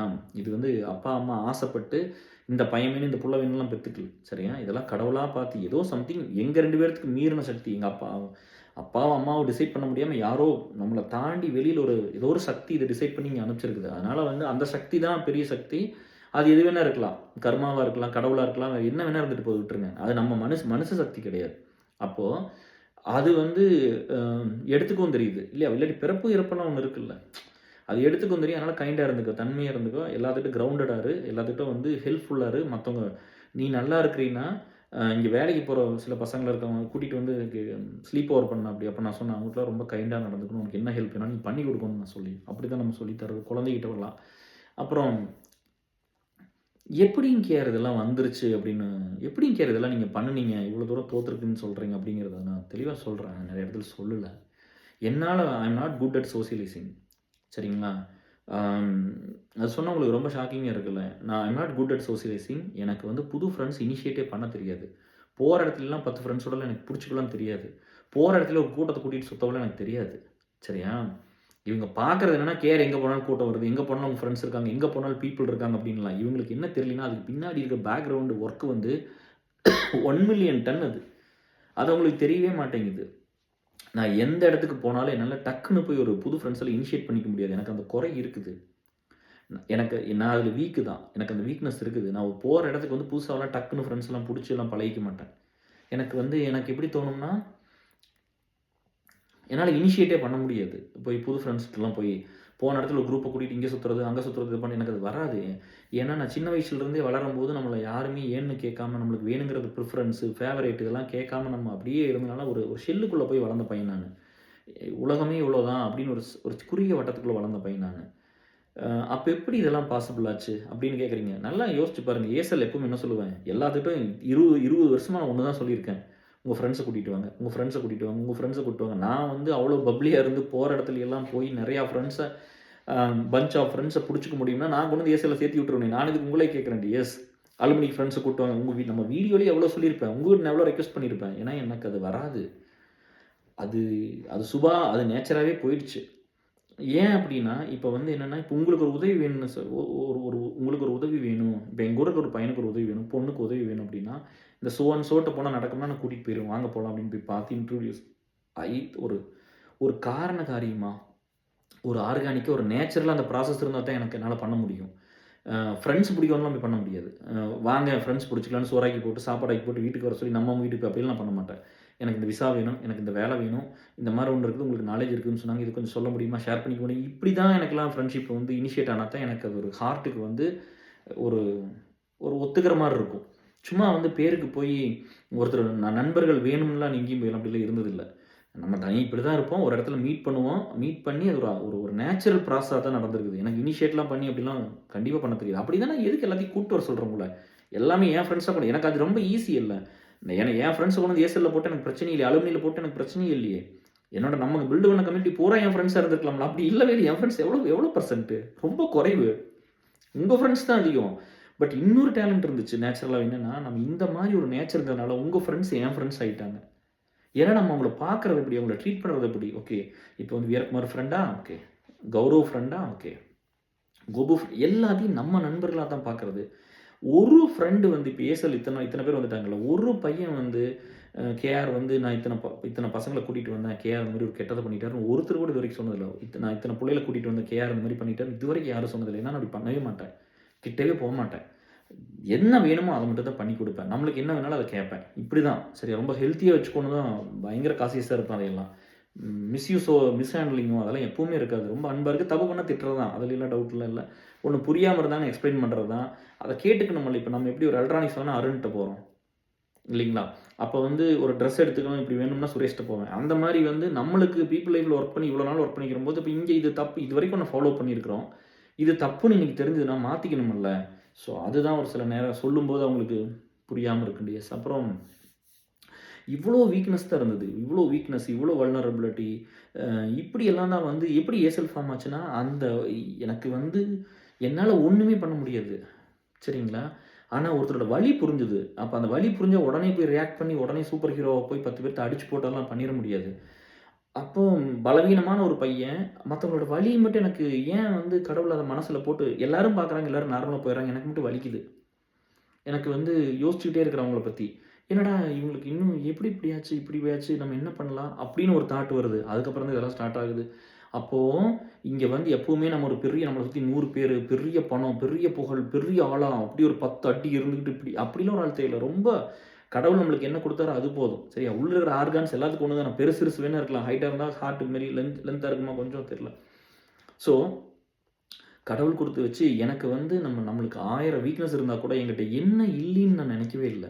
இங்க எல்லாரும் வந்து அவங்க வந்து ஹெல்ப் எடுத்துக்கும்போது என்ன பண்றாங்கன்னா, என்கிட்ட என்கிட்ட எனக்கு இதெல்லாம் இல்ல கொஞ்சம் பண்ணி குடுங்க கேஆர்ன்னு எல்லாரும் கேட்கறாங்க. பண்ணி குடுத்துட்டு, "ஏன்பா நாளைக்கு நீங்க இன்னொருத்தருக்கு இந்த சொசைட்டிக்கு பண்ணணும்ப்பா. இந்த பையன் கஷ்டப்படுது. போன வருஷம் ஒர்க் பண்ணவங்க உங்க பிரச்சனை. அதே தான் ஹெல்ப் பண்ணுங்கன்னு" சொன்னா, அப்ப வந்து என்ன சொல்றாங்கன்னா, "எனக்கு அதெல்லாம் இல்ல. என்னால பண்ண முடியாதுன்னு" சொல்றாங்க. எனக்கு வந்து அது அம் அப்ப வந்து எனக்கு என்னால இதெல்லாம் முடியாதுப்பா. அதெல்லாம் உங்கனால தான் முடியும் அப்படி சொல்றாங்க. எனக்கு இந்த ஸ்கில் எல்லாம் இல்ல. எனக்கு இதெல்லாம் இல்ல. என்னால பண்ண முடியாது. எனக்கு டைம் இல்ல. எனக்கு இதெல்லாம் ஆஃபீஸ் போணும். இப்படியெல்லாம் சொல்லிடுறாங்க. எப்பவுமே ஒருத்தருக்கு ஒரு வலி வந்துருச்சுன்னா, ஒரு பிரச்சனையில இருக்காங்கன்னா, நம்மனால என்ன நம்மட்ட என்ன இல்லைங்கிறத நீங்க பார்க்காதீங்க. அவங்களுக்கு என்ன வேணும்னு பார்த்தோம்னா, கடவுளே அந்த வாய்ப்பு நம்மளுக்கு குடுப்பாரு. அந்த வலி பொறக்கும். கண்டிப்பா பொறக்கும். இப்படி பொறந்து வந்தது தான். அத்தன குறையோட எனக்கு வந்து எ என்ன மோட்டிவேஷன் இருக்கு. இப்ப உங்களுக்கெல்லாம் வந்து நல்ல சோறாவது சாப்பிட்டுருப்பீங்க, நல்லா ட்ரெஸ் பண்ணியிருப்பீங்க, நல்லா வாழ்ந்திருப்பீங்க. எத்தன சந்தோஷத்த அனுபவிச்சிருப்பீங்க. ஒரு நார்மலான ஒரு பையன் வந்து 100% பையன் ஸ்கூல் வரைக்கும் +2 வரைக்கும் 100% ஒரு சந்தோஷத்த அனுபவிச்சிருக்கான்னா, நான் ஹானஸ்ட்டா இன்னைக்கு சொல்றேன். நான் 20% தான் அனுபவிச்சிருப்பேன். அப்ப என்னோட 80% ஒரு நார்மலான பையனுக்கு ஒரு சந்தோஷம் கிடைச்சது. அங்கருந்து ஒரு வாழ்க்கைக்கு வரும்போது, அவங்க மாமனார் சப்போர்ட்டு, மாமியார் சப்போர்ட்டு, அந்த மாரி அவன் கல்யாணம் பண்ணிக்கிட்ட இடம், அவங்க ஒய்ஃப் சப்போர்ட் இப்படியெல்லாம் இருந்து வந்த பசங்களுக்கு ஒரு 100% கிடைச்சா கூட, அன்னைக்கு எனக்கு 10, 20% தான் அங்கேயும் கிடைச்சிருந்திருக்கும். சரியா? அதுக்கப்புறம் நானாக உழைச்சி ஓகே லைஃப் அக்செப்ட் பண்ணிட்டு நம்ம லைஃப் இப்படி தான் இருக்கும் போல்றதுன்னு அக்செப்ட் பண்ணி போராடி மேலே வந்து பார்த்து இனிமேல் நம்ம எஃபர்ட்டை போட்டு நம்மளுக்கு பண்ணலான்னு பார்க்கும்போது நம்ம ஒரு சுயநலவாதியை மாறிடக்கூடாது. நம்ம எப்படி இருந்தோமோ அப்படி தான் தானே நம்ம மற்றவங்க பெட்டராக இருப்பாங்க. அப்போ நம்ம இதே மாதிரி இருந்துட்டோம்னா என்ன மாதிரி ஒரு பையன் எங்கேயோ ஒரு மூலையில் ஒரு பையனும் பிள்ளையும் கஷ்டப்பட்டுக்கிட்டே இருக்குமில்ல. அப்போ நீ இந்த மாதிரி தான் லைஃப்பை டிசைன் பண்ணுறியா அப்படின்னு தெரிஞ்சோடனே அதையும் விட்டு போட்டு நம்ம இப்படியே இருப்போம். நம்ம முதல்ல இந்த மாதிரி ஏன் இதெல்லாம் மனசில் ஒட்டணும்? நம்ம பெரிய டிசிஎஸ் போயிட்டு நம்ம பெரிய யூஎஸ் வந்துட்டோம், பெரிய 15 வருஷம் யூஎஸ்ல இருந்துட்டு நம்ம இதை சம்பாரிச்சிட்டோம், இதெல்லாம் ஏன் மைண்டுக்குள்ளே போகணும்? சாணி எடுக்கிற என் தம்பி ஒன்று தான், சாஃப்ட்வேரில் வேலை செய்கிற அந்த கேரும் ஒன்று தான். சரி, அவன் ஒரு வேலையை செய்கிறான், நான் ஒரு வேலையை செய்கிறேன், அதை அப்படி எடுத்துகிட்டு போயிடலாமே. நான் ஏன் வந்து எனக்கு இந்த நம்ம இருக்கிறது வந்து ஏன் ஒரு ஸ்டேட்டஸாக மாறணும்? இது ஒரு தொழிலாக மாறிட்டு ஒரு வேலை, எனக்கு சாப்பாடு, அவ்வளோதானே. ஒருத்தர் நிறைய சம்பாதிக்கிறோம், ஒருத்தர் குறைய நிறைய சம்பாதிச்சு 4 பேருக்கு நல்லது சேர்த்து பண்ணிட்டு போவோம், அவ்வளோதானே இல்லையா? ஸோ இப்படி தான் நான் அதை எடுத்துக்கிட்டேன். நான் பார்த்ததே அப்படி தான். இது எதையுமே வந்து பின்னாடி கொண்டு வந்து வச்சு நான் இது ஒரு பெரிய விஷயம் சாதிச்சிட்டேன்னு எப்பவும் நினச்சதில்ல. அவ்வளோ குறைபாடுள்ள ஒரு பையன் தான். என்னை விட உங்களுக்கு எல்லாமே ப்ளஸ்ஸாக தான் இருந்தது. அதனால தான் வந்து இதுக்கு முன்னாடி பண்ண வீடியோவில் கூட சொன்னேன், ஏன் வந்து ஷார்ட்கட்டில் போய் இப்படி ஏமாந்துடுறீங்க, பணத்தை நிறைய பேர் விட்டுட்டு வந்து புலம்புறீங்க, அழுகிறீங்க, ஹெல்ப் கேட்குறீங்க, அது வந்து தப்பு இல்லையா, அப்படி போகக்கூடாதுல்ல அப்படின்னு. ஏன்னா நான் கஷ்டப்பட்டு சம்பாரித்த பணத்தை விட்றதுக்கு எதுக்கு அங்கே போகணும்? கம்முன்னு வீட்டில் உட்காந்துட்டு அந்த பணமாவது இருக்கு, நம்ம நிம்மதியாக பீஸ் இருக்குமில்ல. என் மனசுக்குள்ள என்னதுன்னா பீஸ் இருந்தது. நீ என்னை வேலையை விட்டு தூக்கிக்கோ, எங்கே வேணாலும் இருந்து தூக்கிக்கோ, நான் டிப்ரெஷன், நான் ஒரே விஷயத்துக்கு தான் வாழ்க்கையில் உடஞ்சினே தவிர மற்றதுக்கெல்லாம் எங்கேயும் ஆகலை. சரியா? எதை வேணால் கிட்ட தூக்கிக்கோ, பிரச்சனை இல்லை. சரியா? நான் பீஸ்ஃபுல்லாக இருந்துட்டு போயிடுவேன். ஏன்னா நான் அத்தனை நல்லது பண்ணிட்டேன். 44 வருஷம் நீ உயிரோடு வச்சுருந்த கடவுளே, நான் என்னெல்லாம் பண்ணணுமோ அதை பண்ணிட்டேன். மனசு வாழ்க்கையில் இன்னும் வச்சது இன்னும் நிறைய நல்லது பண்ணுவேன். சரியா? அது வந்து நீ வேணும்னா நீ படைச்ச மக்கள் நல்லா இருக்கணும், நல்லா வச்சுக்கோ. இவ்வளோ தான் நான் சாமி கும்பிட்றது. அது எங்கள் அம்மாட்ட தான் கும்பிடுவேன். சரியா? நான் இதை தான் போன வீடியோலையும் சொன்னேன். இப்போ வந்து வாரம் கோயிலுக்கு நீங்கள் எல்லா பக்கம் போகல, இங்கேயும் கொஞ்சம் பண்ணு, அவ்வளோதான். சரியா? நம்ம கஷ்டப்பட்டு ஒரு விசா வாங்கி எல்லாமே பண்ணி கூட்டிகிட்டு வந்து எல்லாமே ட்ரெயின் பண்ணி பக்காவாக எல்லா விஷயம் ஸ்கில் செட்டை டெவலப் பண்ணி இம்ப்ரூவ் பண்ணி இமிகிரேஷனை பார்த்து எல்லாமே பார்த்து செதுக்கி அப்படிங்கிற ஒருத்தர் கூட்டிகிட்டு வந்தோம்னா வந்தோடனே ஓடி போயிடும் அப்படி. சரியா? அதெல்லாம் என்ன மனசு. இன்றைக்கி கூட ஒரு லீட்டு பேசும்போது அந்த பையனை பற்றி சொல்லிட்டு இருந்தாங்க, நான் விடுங்கன்னு சொல்லிட்டேன். ஸோ இந்த மாதிரி வந்து இவங்க என்ன நினச்சிக்கிறாங்கன்னா, அவங்கள பண்ண சொன்னால் கேர் உங்களை மாதிரி. அதுக்கு ஒருத்தர் சொன்னார், அதுக்கு ஒரு எக்ஸாம்பிள் சொன்னார். என்ன சொன்னார், நான்லாம் அதுக்கு சொல்கிறாரு, அவருக்கு ஒரு பெரிய விஷயம் லைஃப்பில் பண்ணோம், அவரை வந்து திருப்பி கொஞ்சம் ரெஸ்பான்சிபிள் வந்து உங்களால் என்ன முடியுமோ கொஞ்சம் பண்ணி கொடு, பண்ணோன்னு என்ன வந்தால் நீ பண்ணிடுவேன் கரெக்டாக, ஆனால் அந்த எண்ணமே வர்றதில்ல, அதை விதைக்கிறதுக்கு நான் ட்ரை பண்ணுறேன். என்னோட ரெஸ்பான்சிபிலிட்டி என்ன டியர்? நான் பிரசிடெண்ட்டாக சும்மா வாங்கிட்டு நான் மிச்சர் சாப்பிட்டு கொண்டிருக்கிறதா சொல்லுங்கள்? ஏசலுங்கிறது ஓகே, இங்கே இவ்வளோ பேர் இருந்தாங்க, இங்கே இந்த வருஷம் இவ்வளோ பேர் வந்திருக்காங்க, இவ்வளோ தூரம் க்ரோ ஆகிருக்கிறோம், இவ்வளோ நல்ல விஷயங்கள் நடந்திருப்பாரு, இந்த வருஷம் ஸ்டார்டிங்கில் 2 லட்ச ரூபா கொடுத்தாச்சு. கரெக்டுங்களா? ரெடி பண்ணிட்டோம்ல. இப்போ ஏசல் ட்ரஸ்ட் செக் டெலிவரி பண்ணிடுவாங்க ஒரு பேபியோட சர்ஜரிக்கு. லாஸ்ட் இயர் இப்படி எண்டு பண்ணோம், 500 பேர்த்துக்கு சாப்பாடு. அதுக்கு முன்னாடி நம்ம லீடு ஒருத்தன் வேலை போயிடுச்சு, கல்யாணம் 1 லட்ச ரூபா கிஃப்ட்டு, திருப்பி வாங்கிக்கலையில்ல இல்லையா? என்னெல்லாம் நீங்கள் சொன்னீங்க எல்லாத்தையும் உடச்சனா. இப்போ வந்து அதை வந்து நீங்கள் ஏன் பார்க்க மாட்டேங்கிறீங்க? அம்மா இல்லாத பையன் ஜெயிக்கவே முடியாது, உன்னை வந்து இன்னும் கேர் பண்ணிக்க முடியாத ஒரு பையன் ஜெயிக்க முடியாது, வசதியில் சப்போர்ட்டே இல்லாத கல்யாணம் பண்ணிக்கிட்டு. நான் பெரிய சப்போர்ட்லாம் பண்ணல கல்யாணம் வச்ச புதுசுலாம். அப்படி வந்து எனக்கு நகை போட்டாங்களா, நம்மளாக பார்த்து கட்டிக்கிட்டது தானே, அதனால் அதெல்லாம் பெருசாக இல்லை. நம்மளுக்கு என்ன பெரிய சப்போர்ட்லாம் பெருசாலாம், நம்மளுக்கு வேணுங்கிற சப்போர்ட்லாம் பெருசாக இல்லை. சரிங்களா? நான் எல்லாத்த விட ரொம்ப அதை சொல்கிறேன், நீ ஒரு 100 பவுன் நகை, பெரிய காரு, பணம், இடம், சொத்து இப்படிலாம் வாங்கி கல்யாணம் பண்ணிட்டு வர காலத்தில் அப்படிலாம் பண்ணிட்டு வரும்போது அதை பார்த்து அதோட வாழ்ந்த ஒரு ஆள் தான் நான். சரியா? அதை நீங்கள் யோசிக்கணுமில்ல. இப்போ கேஆரோட இருந்த அத்தனை பேரும் எப்படி இருந்தாங்கன்னா அது பேக் அதை ஏற்றுக்கிற அளவுக்கு வந்து இப்போ நான் வந்து கேஆர் நீங்கள் நல்லா வந்துட்டீங்கன்னா, ஆமாம் நான் நல்லா வந்துட்டேன். சரியா? கேஆர் நீங்கள் கஷ்டப்பட்டீங்கன்னா, ஆமாம் நான் கஷ்டம், அந்த ஒரு ஹானஸ்டி இருக்கணும்னு அக்செப்ட் பண்ணிக்கிறதுக்கு திரும்பி பார்த்து தனக்கு நடந்த விஷயத்தை வந்து பார்த்து நம்மளையே யோசிச்சு, ஓ மை காட் இதெல்லாம் இல்லாமல் அவன் வந்துட்டான் பாரு அப்படின்னு யோசிக்கிற பெருந்தன்மை எத்தனை பேருக்கு இருந்தது? அது இங்கே நிறைய பேர்த்துக்கு இருந்ததுனால ஏசல் பெருசாயிடுச்சு. அவங்க எப்போவுமே கனெக்ட் பண்ணிக்குவாங்க, அப்பா இப்படிலாம் இருந்த ஒருத்தர் மேலே வர முடியுமான்னு. சாப்பிடல, மணி 2:30 நைட்டில், அதனால் ஏதோ ரோலர் மாதிரி சத்தம் கேட்குது, பசி. நான் உங்கள்கிட்ட பேசும்போதெல்லாம் பசியில் தான் பேசியிருக்கிறேன் ஒவ்வொரு நாள். என்றைக்குமே வயிறு நம்ம சாப்பிட்டு பாருங்கள், இதுக்கு கூட அந்த டெடிகேஷன் பாருங்கன்னா, வயிறு நம்ம சாப்பிட்டு வந்து பேச மாட்டேன், போதையில் அந்த சாப்பாட்டு போதையில் பேச மாட்டேன், பசியில் பேசுவேன். ஏன்னா அந்த பசியோட கொடுமை எனக்கு தெரியும். சோறு இல்லைன்னா அந்த ஒட்டம்புள்ள என்ன பண்ணி சத்தம் வருது, ஒரு சத்தம் வருது. சரிங்களா? அது என்னென்னமோ பண்ணும், அந்த நேரத்துக்கு சாப்பிட்லின்னா அது அத்தனை கஷ்டத்தை கொடுத்துரும். சோறுங்க அந்த பசிங்கிறது அவ்வளோ கொடுமையானது, அதையெல்லாம் அனுபவிச்சிருக்கிறேன். சரியா? அது வந்து ஏதாவது தின்னு ஓடலான்ட்டு இருக்கும். அன்னைக்கு வந்து தண்ணி குடிச்சிட்டு வந்து நல்லா இருக்குது, யார்கிட்டும் போய் வைராகியம், அதாவது இப்படி சொல்லாமா, நான் வைராகியத்திலே பிறந்து வளர்ந்தேன். ஒன்றுமே இல்லைங்கும்போது யார்கிட்ட ஒன்று நம்மகிட்ட வரமாட்டாங்க யாரும். அதுதான் சொல்கிறேன், நீ என்னோட நேச்சர் எப்படின்னா, எங்கிட்ட இருந்து 10 அடி நீ தள்ளின்ட்டா நான் ஒரு 100 அடி தள்ளி நின்னுக்குவேன். எங்கிட்ட வந்து பழக மாட்டாங்க, எங்கள் வீட்டுக்கு வரமாட்டாங்க, எங்கிட்டும் வரமாட்டாங்க. யாராவது வந்துட்டா நம்ம பணம் கேட்டுருவோமோன்னு சொல்லி யாரும் வரமாட்டாங்க.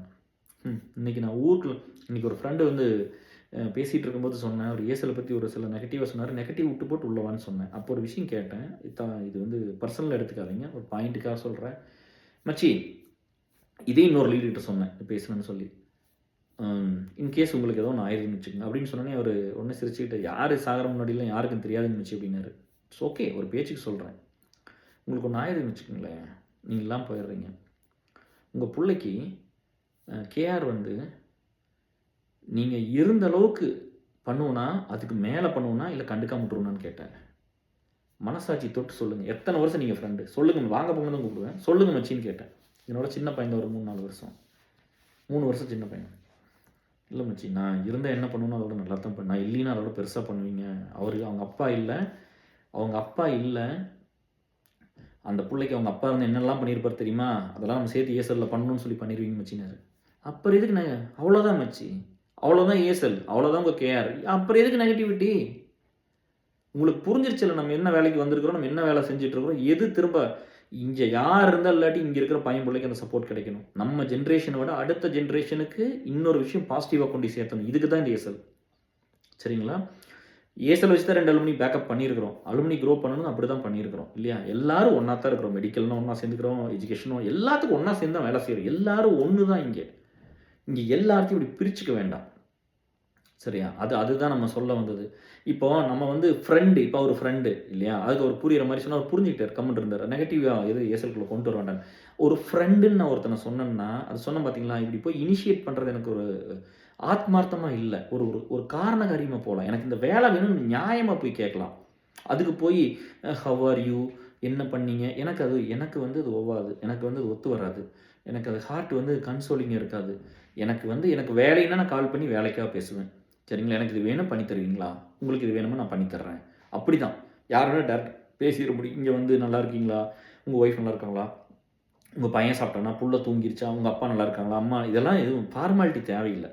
அது விசாரிக்கணும் தான். நீங்கள் என்ன வேலையோ டேரெக்டாக கூப்பிட்டு பேசி அந்த வேலையை முடிச்சுட்டு அதுக்கப்புறம் நீங்கள் விசாரிங்க. சரியா? ஏன்னா நீங்கள் கால் பண்ணுறது வேலைக்காக கால் பண்ணுறீங்க, விசாரிக்கிறக்காக கால் பண்ணல. விசாரிக்கிறக்காக கால் பண்ணிங்கன்னா அதை மட்டும் பண்ணுங்கள். சரியா? அப்போ தானே ஒரு ஜென்யூனிட்டி இருக்கும். எல்லாத்தையும் ஒரு நேர்மை இருக்கணும்ல, குறைஞ்சபட்சம் ஒரு நேர்மை இருக்கணும்ல. அப்போ இன்னொன்று வந்து என்னென்னா, ஒரு நண்பன்னு சொன்னால் அவன் நண்பனாக இருப்பான். அவன் ஃப்ரெண்டுன்னு சொன்னால் ஏன்னா நம்ம அந்த ஃப்ரெண்டு அப்படி தான் சம்பாரிச்சிருக்கிறோம். ஒரு ஹார்டான வேலை சம்பாரிச்சு தான். எல்லாத்துக்குள்ள ஒரு ஸ்டோரி இருக்கும். பாருங்க, கேட்டிங்கன்னா 1000 ஸ்டோரி சொல்லுவார் இந்த 15 வருஷம் ஃப்ரெண்ட்ஷிப்பில். இந்த மாதிரி நிறையா இருக்குது. சரிங்களா? இப்போ அதே மாதிரி ஒரு பெரிய ஆள் இருக்காங்கன்னா சொசைட்டியில், உடனே போய் அவங்களோட பழகிறதோ, உடனே அவங்கள ஃப்ரெண்ட் ஆகிக்கிறதோ, அவங்கள சொந்தக்காரங்க சொல்லிடுறது, அவங்களுக்கு நான் தான் க்ளோஸ்ன்னு சொல்கிறதெல்லாம் நான் என் வாழ்க்கையில் எப்பவுமே பண்ணினதில்லை. ஏன்னா ஒர்க் பண்ணி ஒரு இடத்துக்கு வந்து அவங்களோ, அவங்க பேரண்ட்ஸோ, அவங்க முன்னோர்களோ யாரோ கஷ்டப்பட்டு அந்த இடத்துக்கு வந்திருக்கிறாங்க. அதுக்கு ஒரு மரியாதை இருக்குது. ஜஸ்ட் பிகாஸ் ஆஃப் அவங்க பெரிய ஆளுங்க நம்ம ஓடி போய் ஒட்டிக்க முடியாதுல்ல.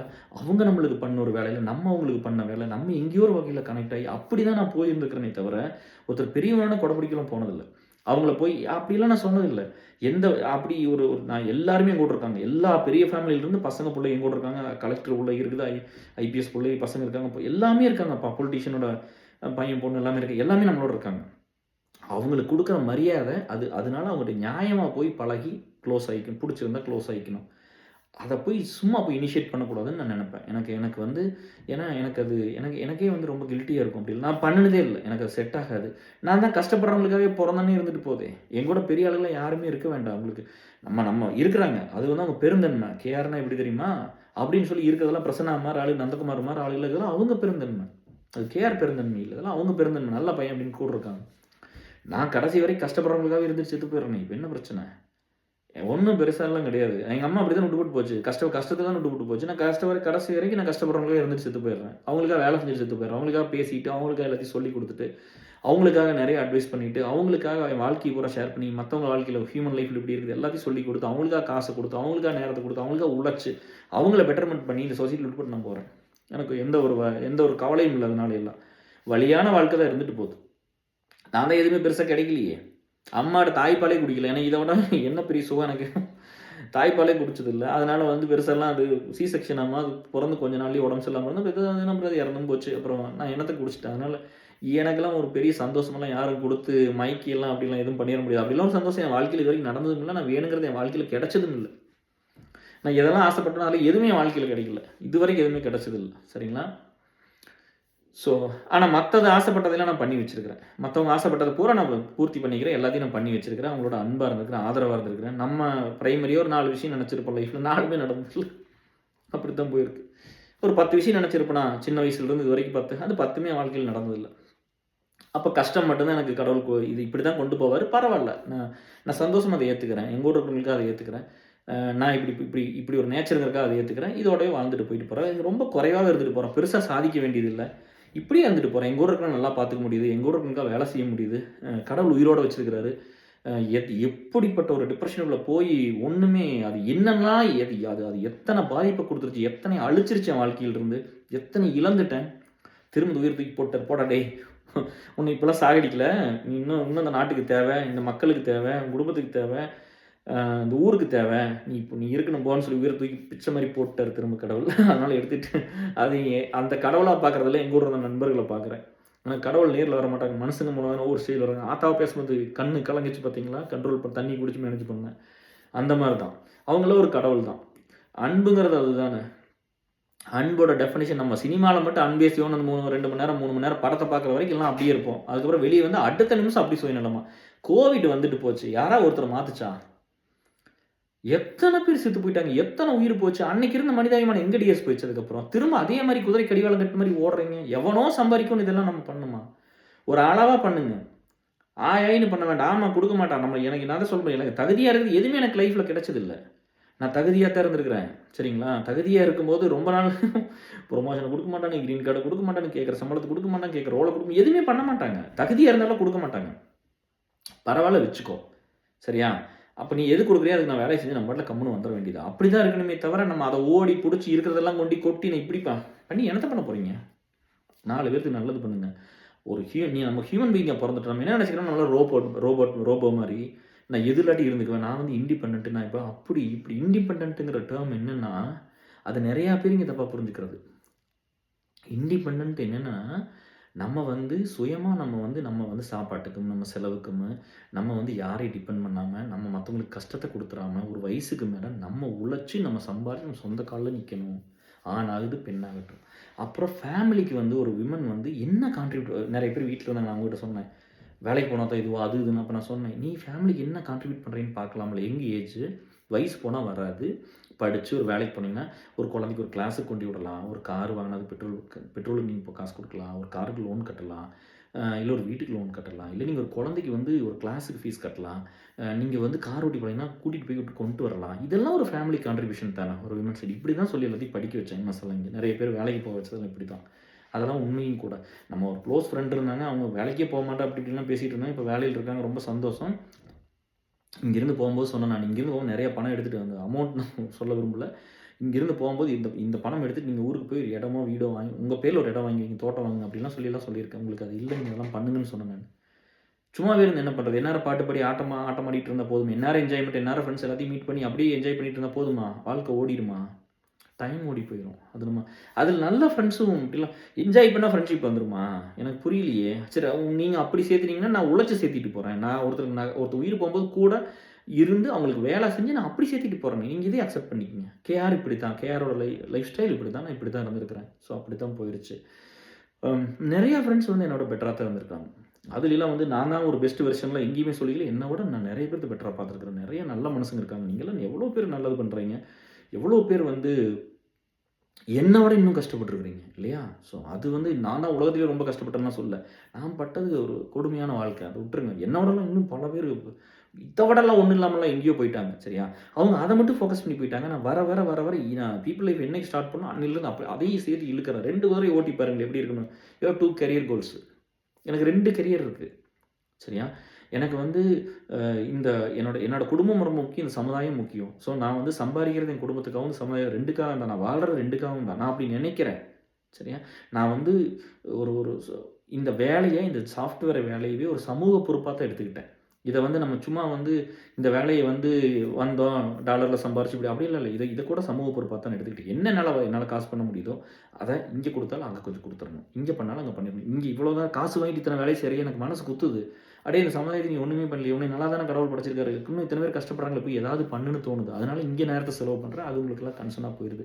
ஹெல்த் விட்டுட்டார், அது விட்டுட்டார், இது விட்டுட்டார். ஆமாம், எனக்குலாம் டேர்ம் இன்சூரன்ஸ் எல்லாத்தோட 3 மடங்கு அதிகமாக தான் இருக்குன்னா ஹெல்த்லாம் கெட்டு போயிடுச்சு உள்ள எல்லாம். ஸோ அந்த டிப்ரெஷன் போன டைம் இப்படி ஆகிப்போச்சு. அப்படி தான் போய் எனக்கு ஒன்றும் இல்லைன்னு என் குடும்பத்தை நீங்கள் பார்த்துக்குங்க. 31 வருஷம் 14 வயசில் வேலை செஞ்சேன்னு சொல்கிறேன். உங்களுக்கு தெரியும்ல எங்கேருந்து இப்படியெல்லாம் ஸ்டார்ட் ஆகி வந்துருக்குது. இத்தனை வருஷம் வேலை செஞ்சு நான் இல்லைன்னு என் குடும்பத்தை நீங்கள் பார்த்துக்குங்க. என் பையன் மூலையை ஹெல்ப் பண்ணுங்கள், சப்போர்ட் பண்ணுங்கள். நான் வேணான்னா சொல்கிறேன். என் பையன் மூலையை மட்டும் இந்த மாதிரி யாருன்னா எல்லாத்தோட குழந்தையும் நல்லா பார்த்துக்குங்க. சரியா? இப்போ விஜயகாந்த் சாரோட ஐயாவோட பையன் பிள்ளை பசங்க 2 பேரும் நம்ம பார்க்கணும்னு சொல்கிறோம்ல, அந்த மாதிரி தான் எல்லாத்தோடதையும் நீங்கள் பார்த்துக்குங்க. இந்த மாதிரி யார் உங்களுக்கு நல்லது பண்ணியிருக்காங்களோ அவங்க குழந்தைகளை நல்லா பார்த்துக்குங்க. அவங்க இருந்தால் தான் பார்க்கணுமா, அப்படி பார்த்துக்குங்க. சரியா? இதுக்கு இன்னொன்று வந்து என்னென்னா, இது ஏன் எப்படி பாசிபிள்னா இவ்வளோ குறையுள்ள பையன் இதை பண்ணான்னு, ஏன்னா அந்த வழி புரிஞ்சுது. அதனால இன்னொன்று வந்து உண்மையாக இருக்கிறது, நேர்மையாக இருக்கிறது, அந்த விஷயத்துக்கு ரொம்ப உண்மையாக இருக்குது. என் ஃப்ரெண்ட்ஸ் எல்லாம் வந்து மெடிக்கல் எல்லாமே இன்ஜினியரிங் படித்தாங்க. எல்லாருமே கொஞ்சம் பேர் மெடிக்கல் போனாங்க. எல்லாரும் இன்ஜினியரிங் ஆல்மோஸ்ட்டு. இப்போ இன்ஜினியரிங் முடிச்சு வேலை கிடைக்காத கூட ஃபாரின் போய் மறுபடியும் படிக்கிற வசதியில் இருந்துச்சு, அங்கே போய் படிக்க போனாங்க. வேலைக்கு போனவங்க இங்கே போனாங்க, இல்லை வேலைக்கு போனவங்களும் கொஞ்ச நாள் மாறி அங்கே போனாங்க. நம்மளுக்கு எந்த வசதியும் இல்லை. நம்மளுக்கு கிடச்சது ஒரு செலவே இல்லாத ஒரு கவர்மெண்ட் எய்டட் காலேஜில் ஒரு பிஎஸ்சி ஃபிசிக்ஸ் டிகிரி, இவ்வளோ தான். நான் அவங்களோடும் போய் அதே மாதிரி தான் இருந்துட்டு வந்த ஒரு போட்டி பொறாம அதெல்லாம் இல்லை. என் நண்பன் ஆசைப்பட்டு அவனுக்கு கெப்பாசிட்டி இருக்குது, அவங்க வீட்டில் படிக்க வைக்கிறாங்க, அவன் படிச்சுட்டு போகிறான். எனக்கு கிடைச்ச படிப்பு இது தான். அப்படி தான் இன்றைக்கி நான் என்ன வேணால் படிச்சிருக்க முடியும். யூஎஸ் வந்து இப்போ என் நிலைமை பாருங்களேன். அன்றைக்கி நான் வேணுங்கிற படிப்பு கிடைக்கல. எனக்கு பணம் சம்பாரிச்சு நான் இங்கே வந்து ஒரு பிஹெச்டி பண்ணணும்னு ஆசைப்பட்டேன், எம்எஸ் பண்ணணும்னு ஆசைப்பட்டேன். எனக்கு எங்கே நேரம் இருக்குது? இங்கே நான் பீப்புள் லைஃப்பில் ஒர்க் பண்ணணும்னா இதை பண்ணுவேன்னா இப்படி போயிடுச்சு. கடைசி பாயிண்ட், எனக்குன்னு செல்ஃபுக்குன்னு ஒருத்தர் என்னெல்லாம் பண்ணனோ எல்லாத்தோட கம்மியாக பண்ண ஒரு ஆள் நான். சரியா? அதனால் இதெல்லாம் வந்து இப்போ இதையெல்லாம் பண்ணி ஒரு சொசைட்டிக்கு வந்து ஒரு பெட்டர்மெண்ட்டை கொடுத்துருக்குறோம், ஒரு நல்லது இருக்கிற வரைக்கும் நல்லது பண்ணியிருக்கிறோம். அப்படிங்கும்போது இது எதிர்பார்ப்பு எதுவுமே இல்லையே. இதெல்லாம் நான் பண்ணிவிட்டு எனக்கு திருப்பி இதெல்லாம் கொடுன்னு நான் கேட்கல. நான் தான் எல்லா இடத்துலையும் எனக்கு கம்மியாக தானே வச்சுருக்கிறாங்க. நான் தகுதியாக நான் ஒரு இடத்துக்கு வந்து மேக்ஸில் வந்து ஒரு 100 மார்க் கரெக்டாக எழுதியிருந்தேன். எனக்கு 100 போட மாட்டாங்க, 80 தான் போடுவாங்க. அப்போ என்ன பண்ணுறது? அப்படி தான் இந்த உலகமே எனக்கு அப்படி தான் இது வரைக்கும் பண்ணியிருக்குது. பரவாயில்ல, அப்படியே பண்ணட்டும், அப்படியே இருந்துட்டு போகுது, பிரச்சனை இல்லை. இங்கே ஜெயிச்சு வந்தவங்களாம் வந்து எனத்தை என்ன கோட்டையில் போய் கொடி நட்டுட்டாங்களே எல்லாருமே. அப்படிலாம் இல்லையில்ல, எல்லாத்துக்கும் ஒன்று தானே. எல்லோரும் சாப்பிட்ணும், எல்லோரும் டாய்லெட் போகணும், எல்லோரும் யூரின் போகணும், எல்லோரும் தூங்கணும், எல்லோரும் குளிக்கணும், எல்லோரும் பல்லு விளக்கணும். இப்படி தானே எல்லா ஹியூமன் லைஃப்னா அதுதானே. அது வேறு ஏதாவது பெரிய எல்லாம் வேறு ஏதாவது டிஃப்ரெண்ட்டாக பண்ணிடுவோமா? அது ஒன்றுமே கிடையாது. இது நின்றுதுன்னா முடிஞ்சு போச்சு. இல்லை, இந்த நேச்சுரல் ப்ராசஸ் முடிஞ்சுன்னா உடம்பு காலி இல்லை இல்லையா? ஸோ இங்கே யார் அப்படிலாம் பெருசாக வேலைங்கிறது நம்ம ஒருத்தர் பெருசு சின்னதுங்கிறது வந்து சம்பாதிக்கிறது கிடையாது. சம்பாதிக்கிறது முக்கியம்தான், பட் அது மட்டும் கிடையாது. அது வந்து அது ஒரு வேலை, அப்படி தான். சரியா? காசு வேணும் தான், அதுக்காக காசு மட்டும் வாழ்க்கையெல்லாம் கிடையாது. அது மட்டும்தான் கிடையாது. எனக்கு என் நண்பர்கள் வாழ்க்கை, என் குழந்தை வாழ்க்கை, என் பையன், என் பிள்ளை, என் ஒய்ஃபு, எங்கள் அப்பா அம்மா, என் தம்பி, எங்கள் ஊரில் இருக்கிற அத்தனை நண்பர்கள், என்னை பார்த்துக்கிட்ட பசங்க, மெயினாக என்னை பார்த்துக்கிட்ட பிள்ளைங்க டிப்ரெஷனில், நீங்கள்லாம் தான் உலகம். உங்களுக்காக மட்டும்தான் அந்த வாழ்க்கை, மற்றதுக்காகலாம் அந்த வாழ்க்கை கிடையவே கிடையாது. கண்டிப்பாக சம்பாதிக்கலாம் அந்த வாழ்க்கை இல்லை. அப்படின்னா சம்பாரித்து ஒரு மிஷினாக பிறந்து பணத்தை மட்டும் சம்பாரித்து கொடுத்துட்டு போயிருக்கலாமே. நான் இப்படி தான் அன்றைக்கி இருந்தேன், இப்படி தான் இன்றைக்கி இருக்கிறேன், இப்படி தான் எப்போவுமே இருப்பேன். சரியா? எனக்கு இதெல்லாம் பீப்புள் லைஃப்பில் ஒர்க் பண்ணணும், கஷ்டப்படுறவங்களும் கூட இருக்கணும், நிறையா நல்ல மக்களை கூட சேர்த்திட்டு போய் முடியாதவங்களுக்கு இயலாமையில் இருக்கிறவங்களுக்கு ஹெல்ப் பண்ணணும், இவ்வளோ தான். சரிங்களா? ஸோ இதெல்லாம் வந்து இப்படி தான் வந்து ஏசர்லாம் வந்திருக்குது மட்டும் நீங்கள் தெரிஞ்சுக்கிட்டால் போதும். ஸோ சக்ஸஸ் வந்து நம்மளுக்கு இப்போ வந்துருச்சு. நான் ஒரு இடத்துக்கு வந்து ஓகே நம்மளுக்கு பணம் வருது, மாதமாக சாப்பிட முடியுது, இருக்கிறக்கு ஒரு டீசெண்டான ஒரு இடம் வந்துச்சுன்னே கைண்ட் ஆகியாச்சு. இன்னும் ரொம்ப கைண்டாச்சு. இப்போ ஒருத்தரை வந்து என் நண்பனை வந்து ஒரு அநியாயம் நடக்குது, ஒரு கொடுமை நடக்குது, இருக்கிறதெல்லாம் பிடுங்கி வச்சுக்கிட்டு கொடுக்க மாட்டேங்கிறாங்க. பல வருஷமாக அவங்க ஆக்கிரமிப்பு பண்ணிகிட்ருக்குறாங்க. அப்போ நம்ம போய் அவங்க வந்து ரொம்ப கஷ்டப்படுறாங்க, எக்ஸ்ட்ரீம்லி ஸ்ட்ரகிளிங். அப்போ நம்ம போய் அவர்கிட்ட போய் கேட்கணும், அது அவங்கள தானே ஏன் பிடிச்சி வச்சுருக்கிற குடுன்னு கேட்கணும். கேட்டோன்னா எல்லா பெரிய ஆளும் ஒன்றா சேர்ந்து நீங்கள் சென்னை மாதிரி ஊரில் நீங்கள் என்ன பண்ணுவீங்க? எல்லோரும் வந்து அவங்க சொந்தக்காரங்க, அவங்க இவங்க எல்லாம் வந்து அப்படி பண்ணும்போது ஒரு கொடுமை நடந்தால் நீங்கள் அதை பார்த்துட்ருக்கணுமா? அப்போ நம்ம போய் நியாயமாக தான் போராடுறோம், நியாயமாக தான் கேட்குறோம். இது தப்புங்க, இப்படி பண்ண வேண்டாம், கொஞ்சம் ஹெல்ப் பண்ணுங்கள், நீங்கள் உதவி பண்ணுங்கள், நல்லா இருப்பீங்க, உங்களுக்கு 2 குழந்தை இருக்குது, நீங்கள் இதெல்லாம் பண்ணுங்கள், இப்படி தான் நம்ம பேசுகிறோம். சரியா? பார்க்காத பிரச்சனைலாம் நிறையா பார்த்துட்டு வந்தாச்சு. ஒரு கொடுமை நடக்கும்போது தான் வந்து அப்போ போய் ஒரு சில இடத்துல கொஞ்சம் ஸ்ட்ராங்காக இருந்து பண்ண வேண்டிய இடம் இருந்தது. ஒரு சில இடத்துல ரொம்ப கைண்டாக இருந்து பண்ண வேண்டியது. அது என் நண்பர்களுக்காக, என் கூட இருந்த மக்களுக்காக பண்ணினது. அதுலலாம் போய் நீங்கள் நான் தப்பு தப்பாக புரிஞ்சுக்கிட்டு வந்து அந்த கெட்ட பேரோட என்ன பார்த்தீங்கன்னா அதுக்கு என்ன பண்ணுறது? சரியா? நம்ம எந்த இடத்துலையுமே போய் ஒரு கெட்ட விஷயத்த பண்ணல. இத்தனையெல்லாம் கஷ்டப்பட்டு வந்து இங்கே வந்து நம்மளுக்கு ஒரு ஷார்ட்கட்ல போய் பணத்தை சம்பாதிக்க தெரியாதா? ஏதாவது ஒண்ணு பண்ணியிருப்பேனா? இப்போ கடைசி இன்னொன்னு வந்து ஒரு நண்பருக்கு வந்து இங்கே ஒரு ஐடிலேயே எல்லாம் அவருக்கு வந்து எல்லாம் ட்ரெயின் பண்ணி எல்லாம் பண்ணி ஒரு வேலை வாங்கி கொடுத்தோம். அவரு வேலை செஞ்சாரு. ஏடிலாம் பண்ணாரு. குழந்தை பிறந்துச்சு மறுபடியும் கூப்பிட்டு சொன்னார் 2வது குழந்தை. சரின்னு சொன்னேன். அதுக்கப்புறம் இப்போ பார்த்தா மறுபடியும் இன்னைக்கு கூப்பிட்டு வேலை இல்ல எனக்கு ஹெல்ப் பண்ணுங்கன்னு சொல்றாரு. அப்போ அதான் இன்னொரு வார்த்தையும் சொன்னாரு. என்ன சொன்னாருன்னா, "உங்களுக்கு கேட்கறக்கே ரொம்ப கஷ்டமா இருக்கு. ஏன்னா நான் வேலையில இருக்கும்போது திரும்ப நான் ஏசலுக்கு ஒண்ணுமே பண்ணலைன்னு." அது உங்களுக்கு தெரியுதுல்ல சாமி, அப்புறம் பண்ணிருங்களே. ஏசல்ங்கிறது குடும்பம். இது ஒரு பெரிய குடும்பம் அவ்வளோதான். எல்லா மக்கள் ஒரு 1000 பேர், 800 பேர், 800 இங்க இருக்கிறோம். அங்க ஒரு 200 பக்கம் இருப்போம். இதில டெலகிராம்ல. இங்க WhatsAppல 800 இருப்போம். அங்க ஒரு 200 பேர் வரமாட்டேங்கிறாங்க. ஸ்பௌஸ பிரிச்சு போட்டுருக்கிறோம். ஏன்னா, அவங்க நான் ஹஸ்பண்ட் இருக்கிற இடத்துக்கு வரமாட்டேன்ட்டாங்க. ஒருத்தர் ஒய்ஃப் நான் இங்க வரமாட்டேன்னு சொல்லிட்டாங்க. அதனால ஆளுக்கு அதனால அப்படிதான் ஏசல் டெலகிராம் ஏசல் 1, ஏசல் 2ன்னு இருக்கு. ஐடி ஏசல் நான் ஐடி அப்படித்தான். நான் ஐடிங்கிறது ஒரு குறைவான டெர்ம்லாம் கிடையாது. ஐடி இல்லாத ஃப்ரெண்ட்ஸ் நான் ஐடின்னு வச்சுக்கிட்டோம். அது ஏசல்ங்கிறது பிராண்ட் ஆகி போச்சு. அதனால அப்படி யூஸ் பண்ணிக்கிட்டோம். அதில ஒரு 200 ஒரு கிட்டத்தட்ட அதுலயும் ஒரு இங்க ஒரு 150 அங்க ஒரு 50, 60 பேர் இருக்கிறாங்க. ஸோ இது இன்னும் ரொம்ப பெருசா இருக்கணும். பட் இந்த அளவுக்கு நம்ம கொண்டு வர முடிஞ்சதுக்கே வந்து எல்லாத்துக்கும் ஒரு பெரிய நன்றி. இப்படி தான் வாழ்க்கை ஓடியிருக்கு. நீங்க வந்து எப்பவுமே வந்து உங்களுக்கு வந்து கடவுள் குடுத்த விஷயங்கள் நெறையா இருக்கு. சரியா?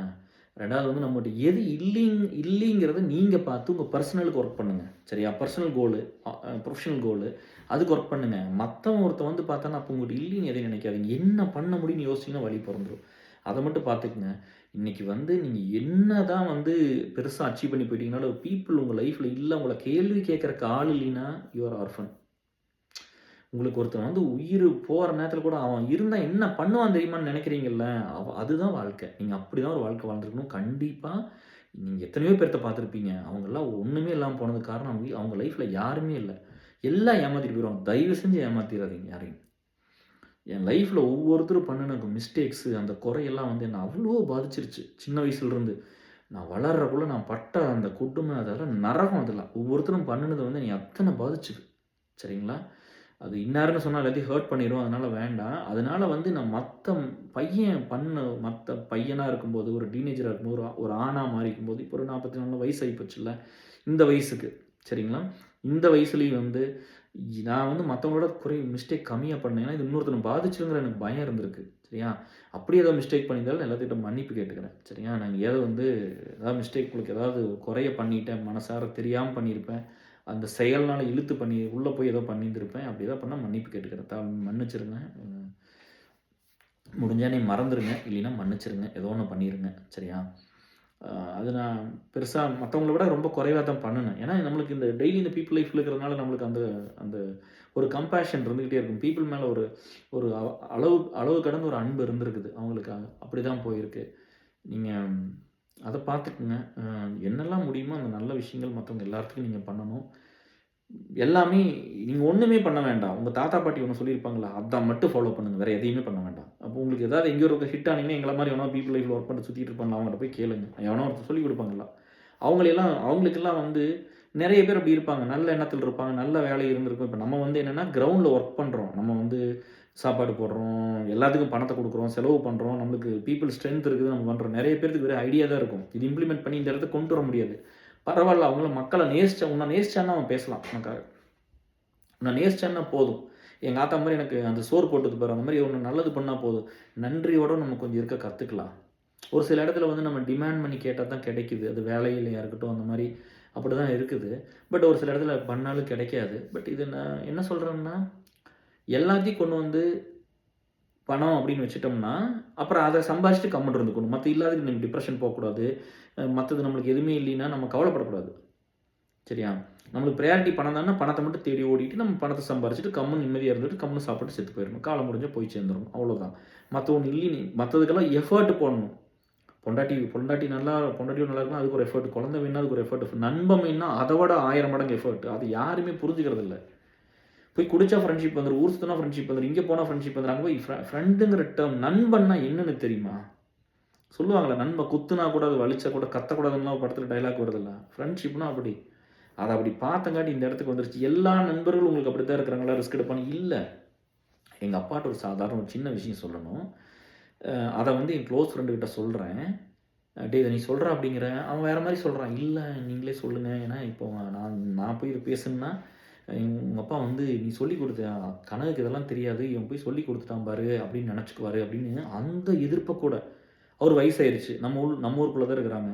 ஒண்ணா தான் இருக்கிறாங்க. இவங்க போய் இத சொல்றதுனால நான் ஒரு சிலது ஹெசிடேட் பண்ணுவேன்ல அப்பாட்ட சொல்றக்கு. அப்ப இன்னொருத்தர விட்டு சொல்ல வைக்கலாம்ல. எல்லாமே டைரக்ட்டா ஃபேஸ் டூ ஃபேஸ் பேசிற முடியுமா டிஎஸ்?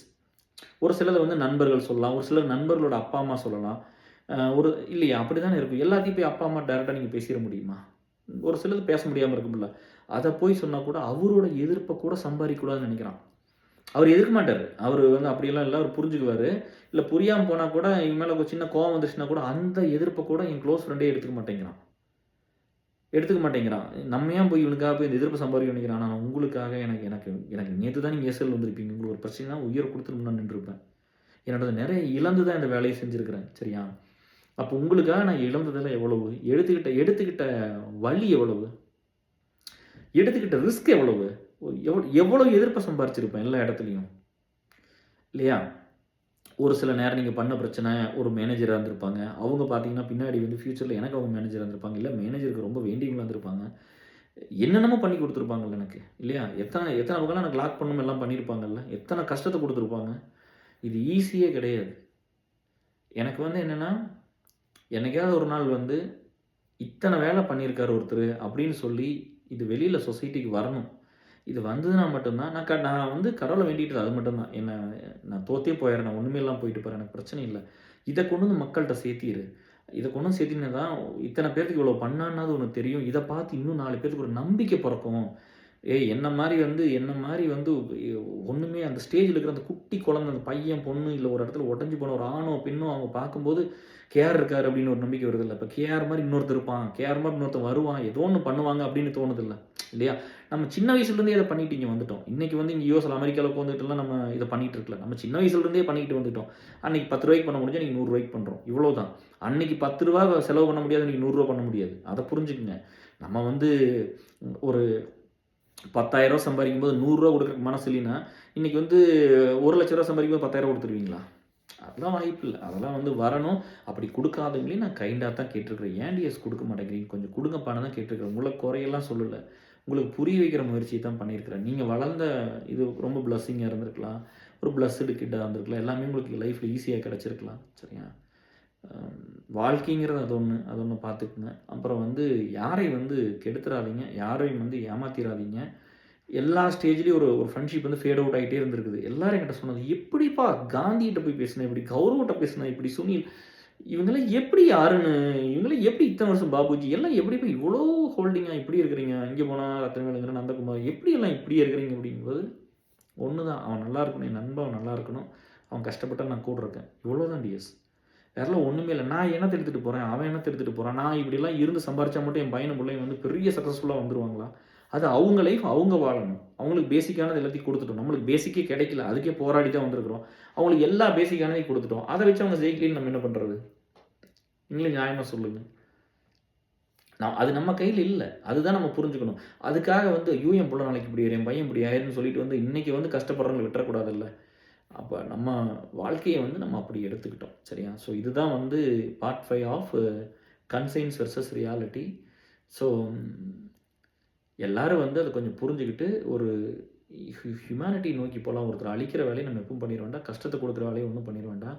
ஒருத்தரோட வலியில இருந்தா கொஞ்சம் கேளுங்க டியர்ஸ். நம்மனால எல்லாமே பண்ண முடியும். நீங்க கண்டிப்பா அத பண்ணிருவீங்க. சரியா? உங்கனால முடியும். கொஞ்சோண்டு எப்பவுமே வந்து ஒரு சிலர் வந்து பார்த்தீங்கன்னா, அவங்க பெர்சனுக்குள்ள போக்கூடாதுன்னு இருப்பாங்க. நீங்க போ வேண்டாம். ஒரு சிலர் வந்து கேட்கறக்கு ஆள் இல்லைன்னு இருப்பாங்க. அவங்க ஏங்குவாங்க. அவங்களுக்கு வலி இருக்கும். என்னை யாருமே கேட்கல, என்னை யாருமே கண்டுக்கல அப்படின்னு நினைப்பாங்க. அவங்ககிட்ட கேளுங்க. சரியா? எல்லா இடத்துலயும் வந்து ஒரு உண்மையான ஒரு மனுஷன் வந்து உங்களுக்கு தேவைப்படுவாங்க. யாரா இருந்தாலும் தேவைப்படுவாங்க. அந்த ஆள் நீங்களா இருங்க டியர்ஸ். இந்த சொசைட்டி ரொம்ப அழகாயிரும். உங்கள சுத்தி ரொம்ப நல்ல நல்ல நண்பர்கள் வந்துருவாங்க. சரியா? நானும் போய் சாப்பிட்டு தூங்குறேன். லேட் ஆயிடுச்சு. ரொம்ப சந்தோஷம் dears. Love you all. Take care. Bye. சேஃபா இருங்க.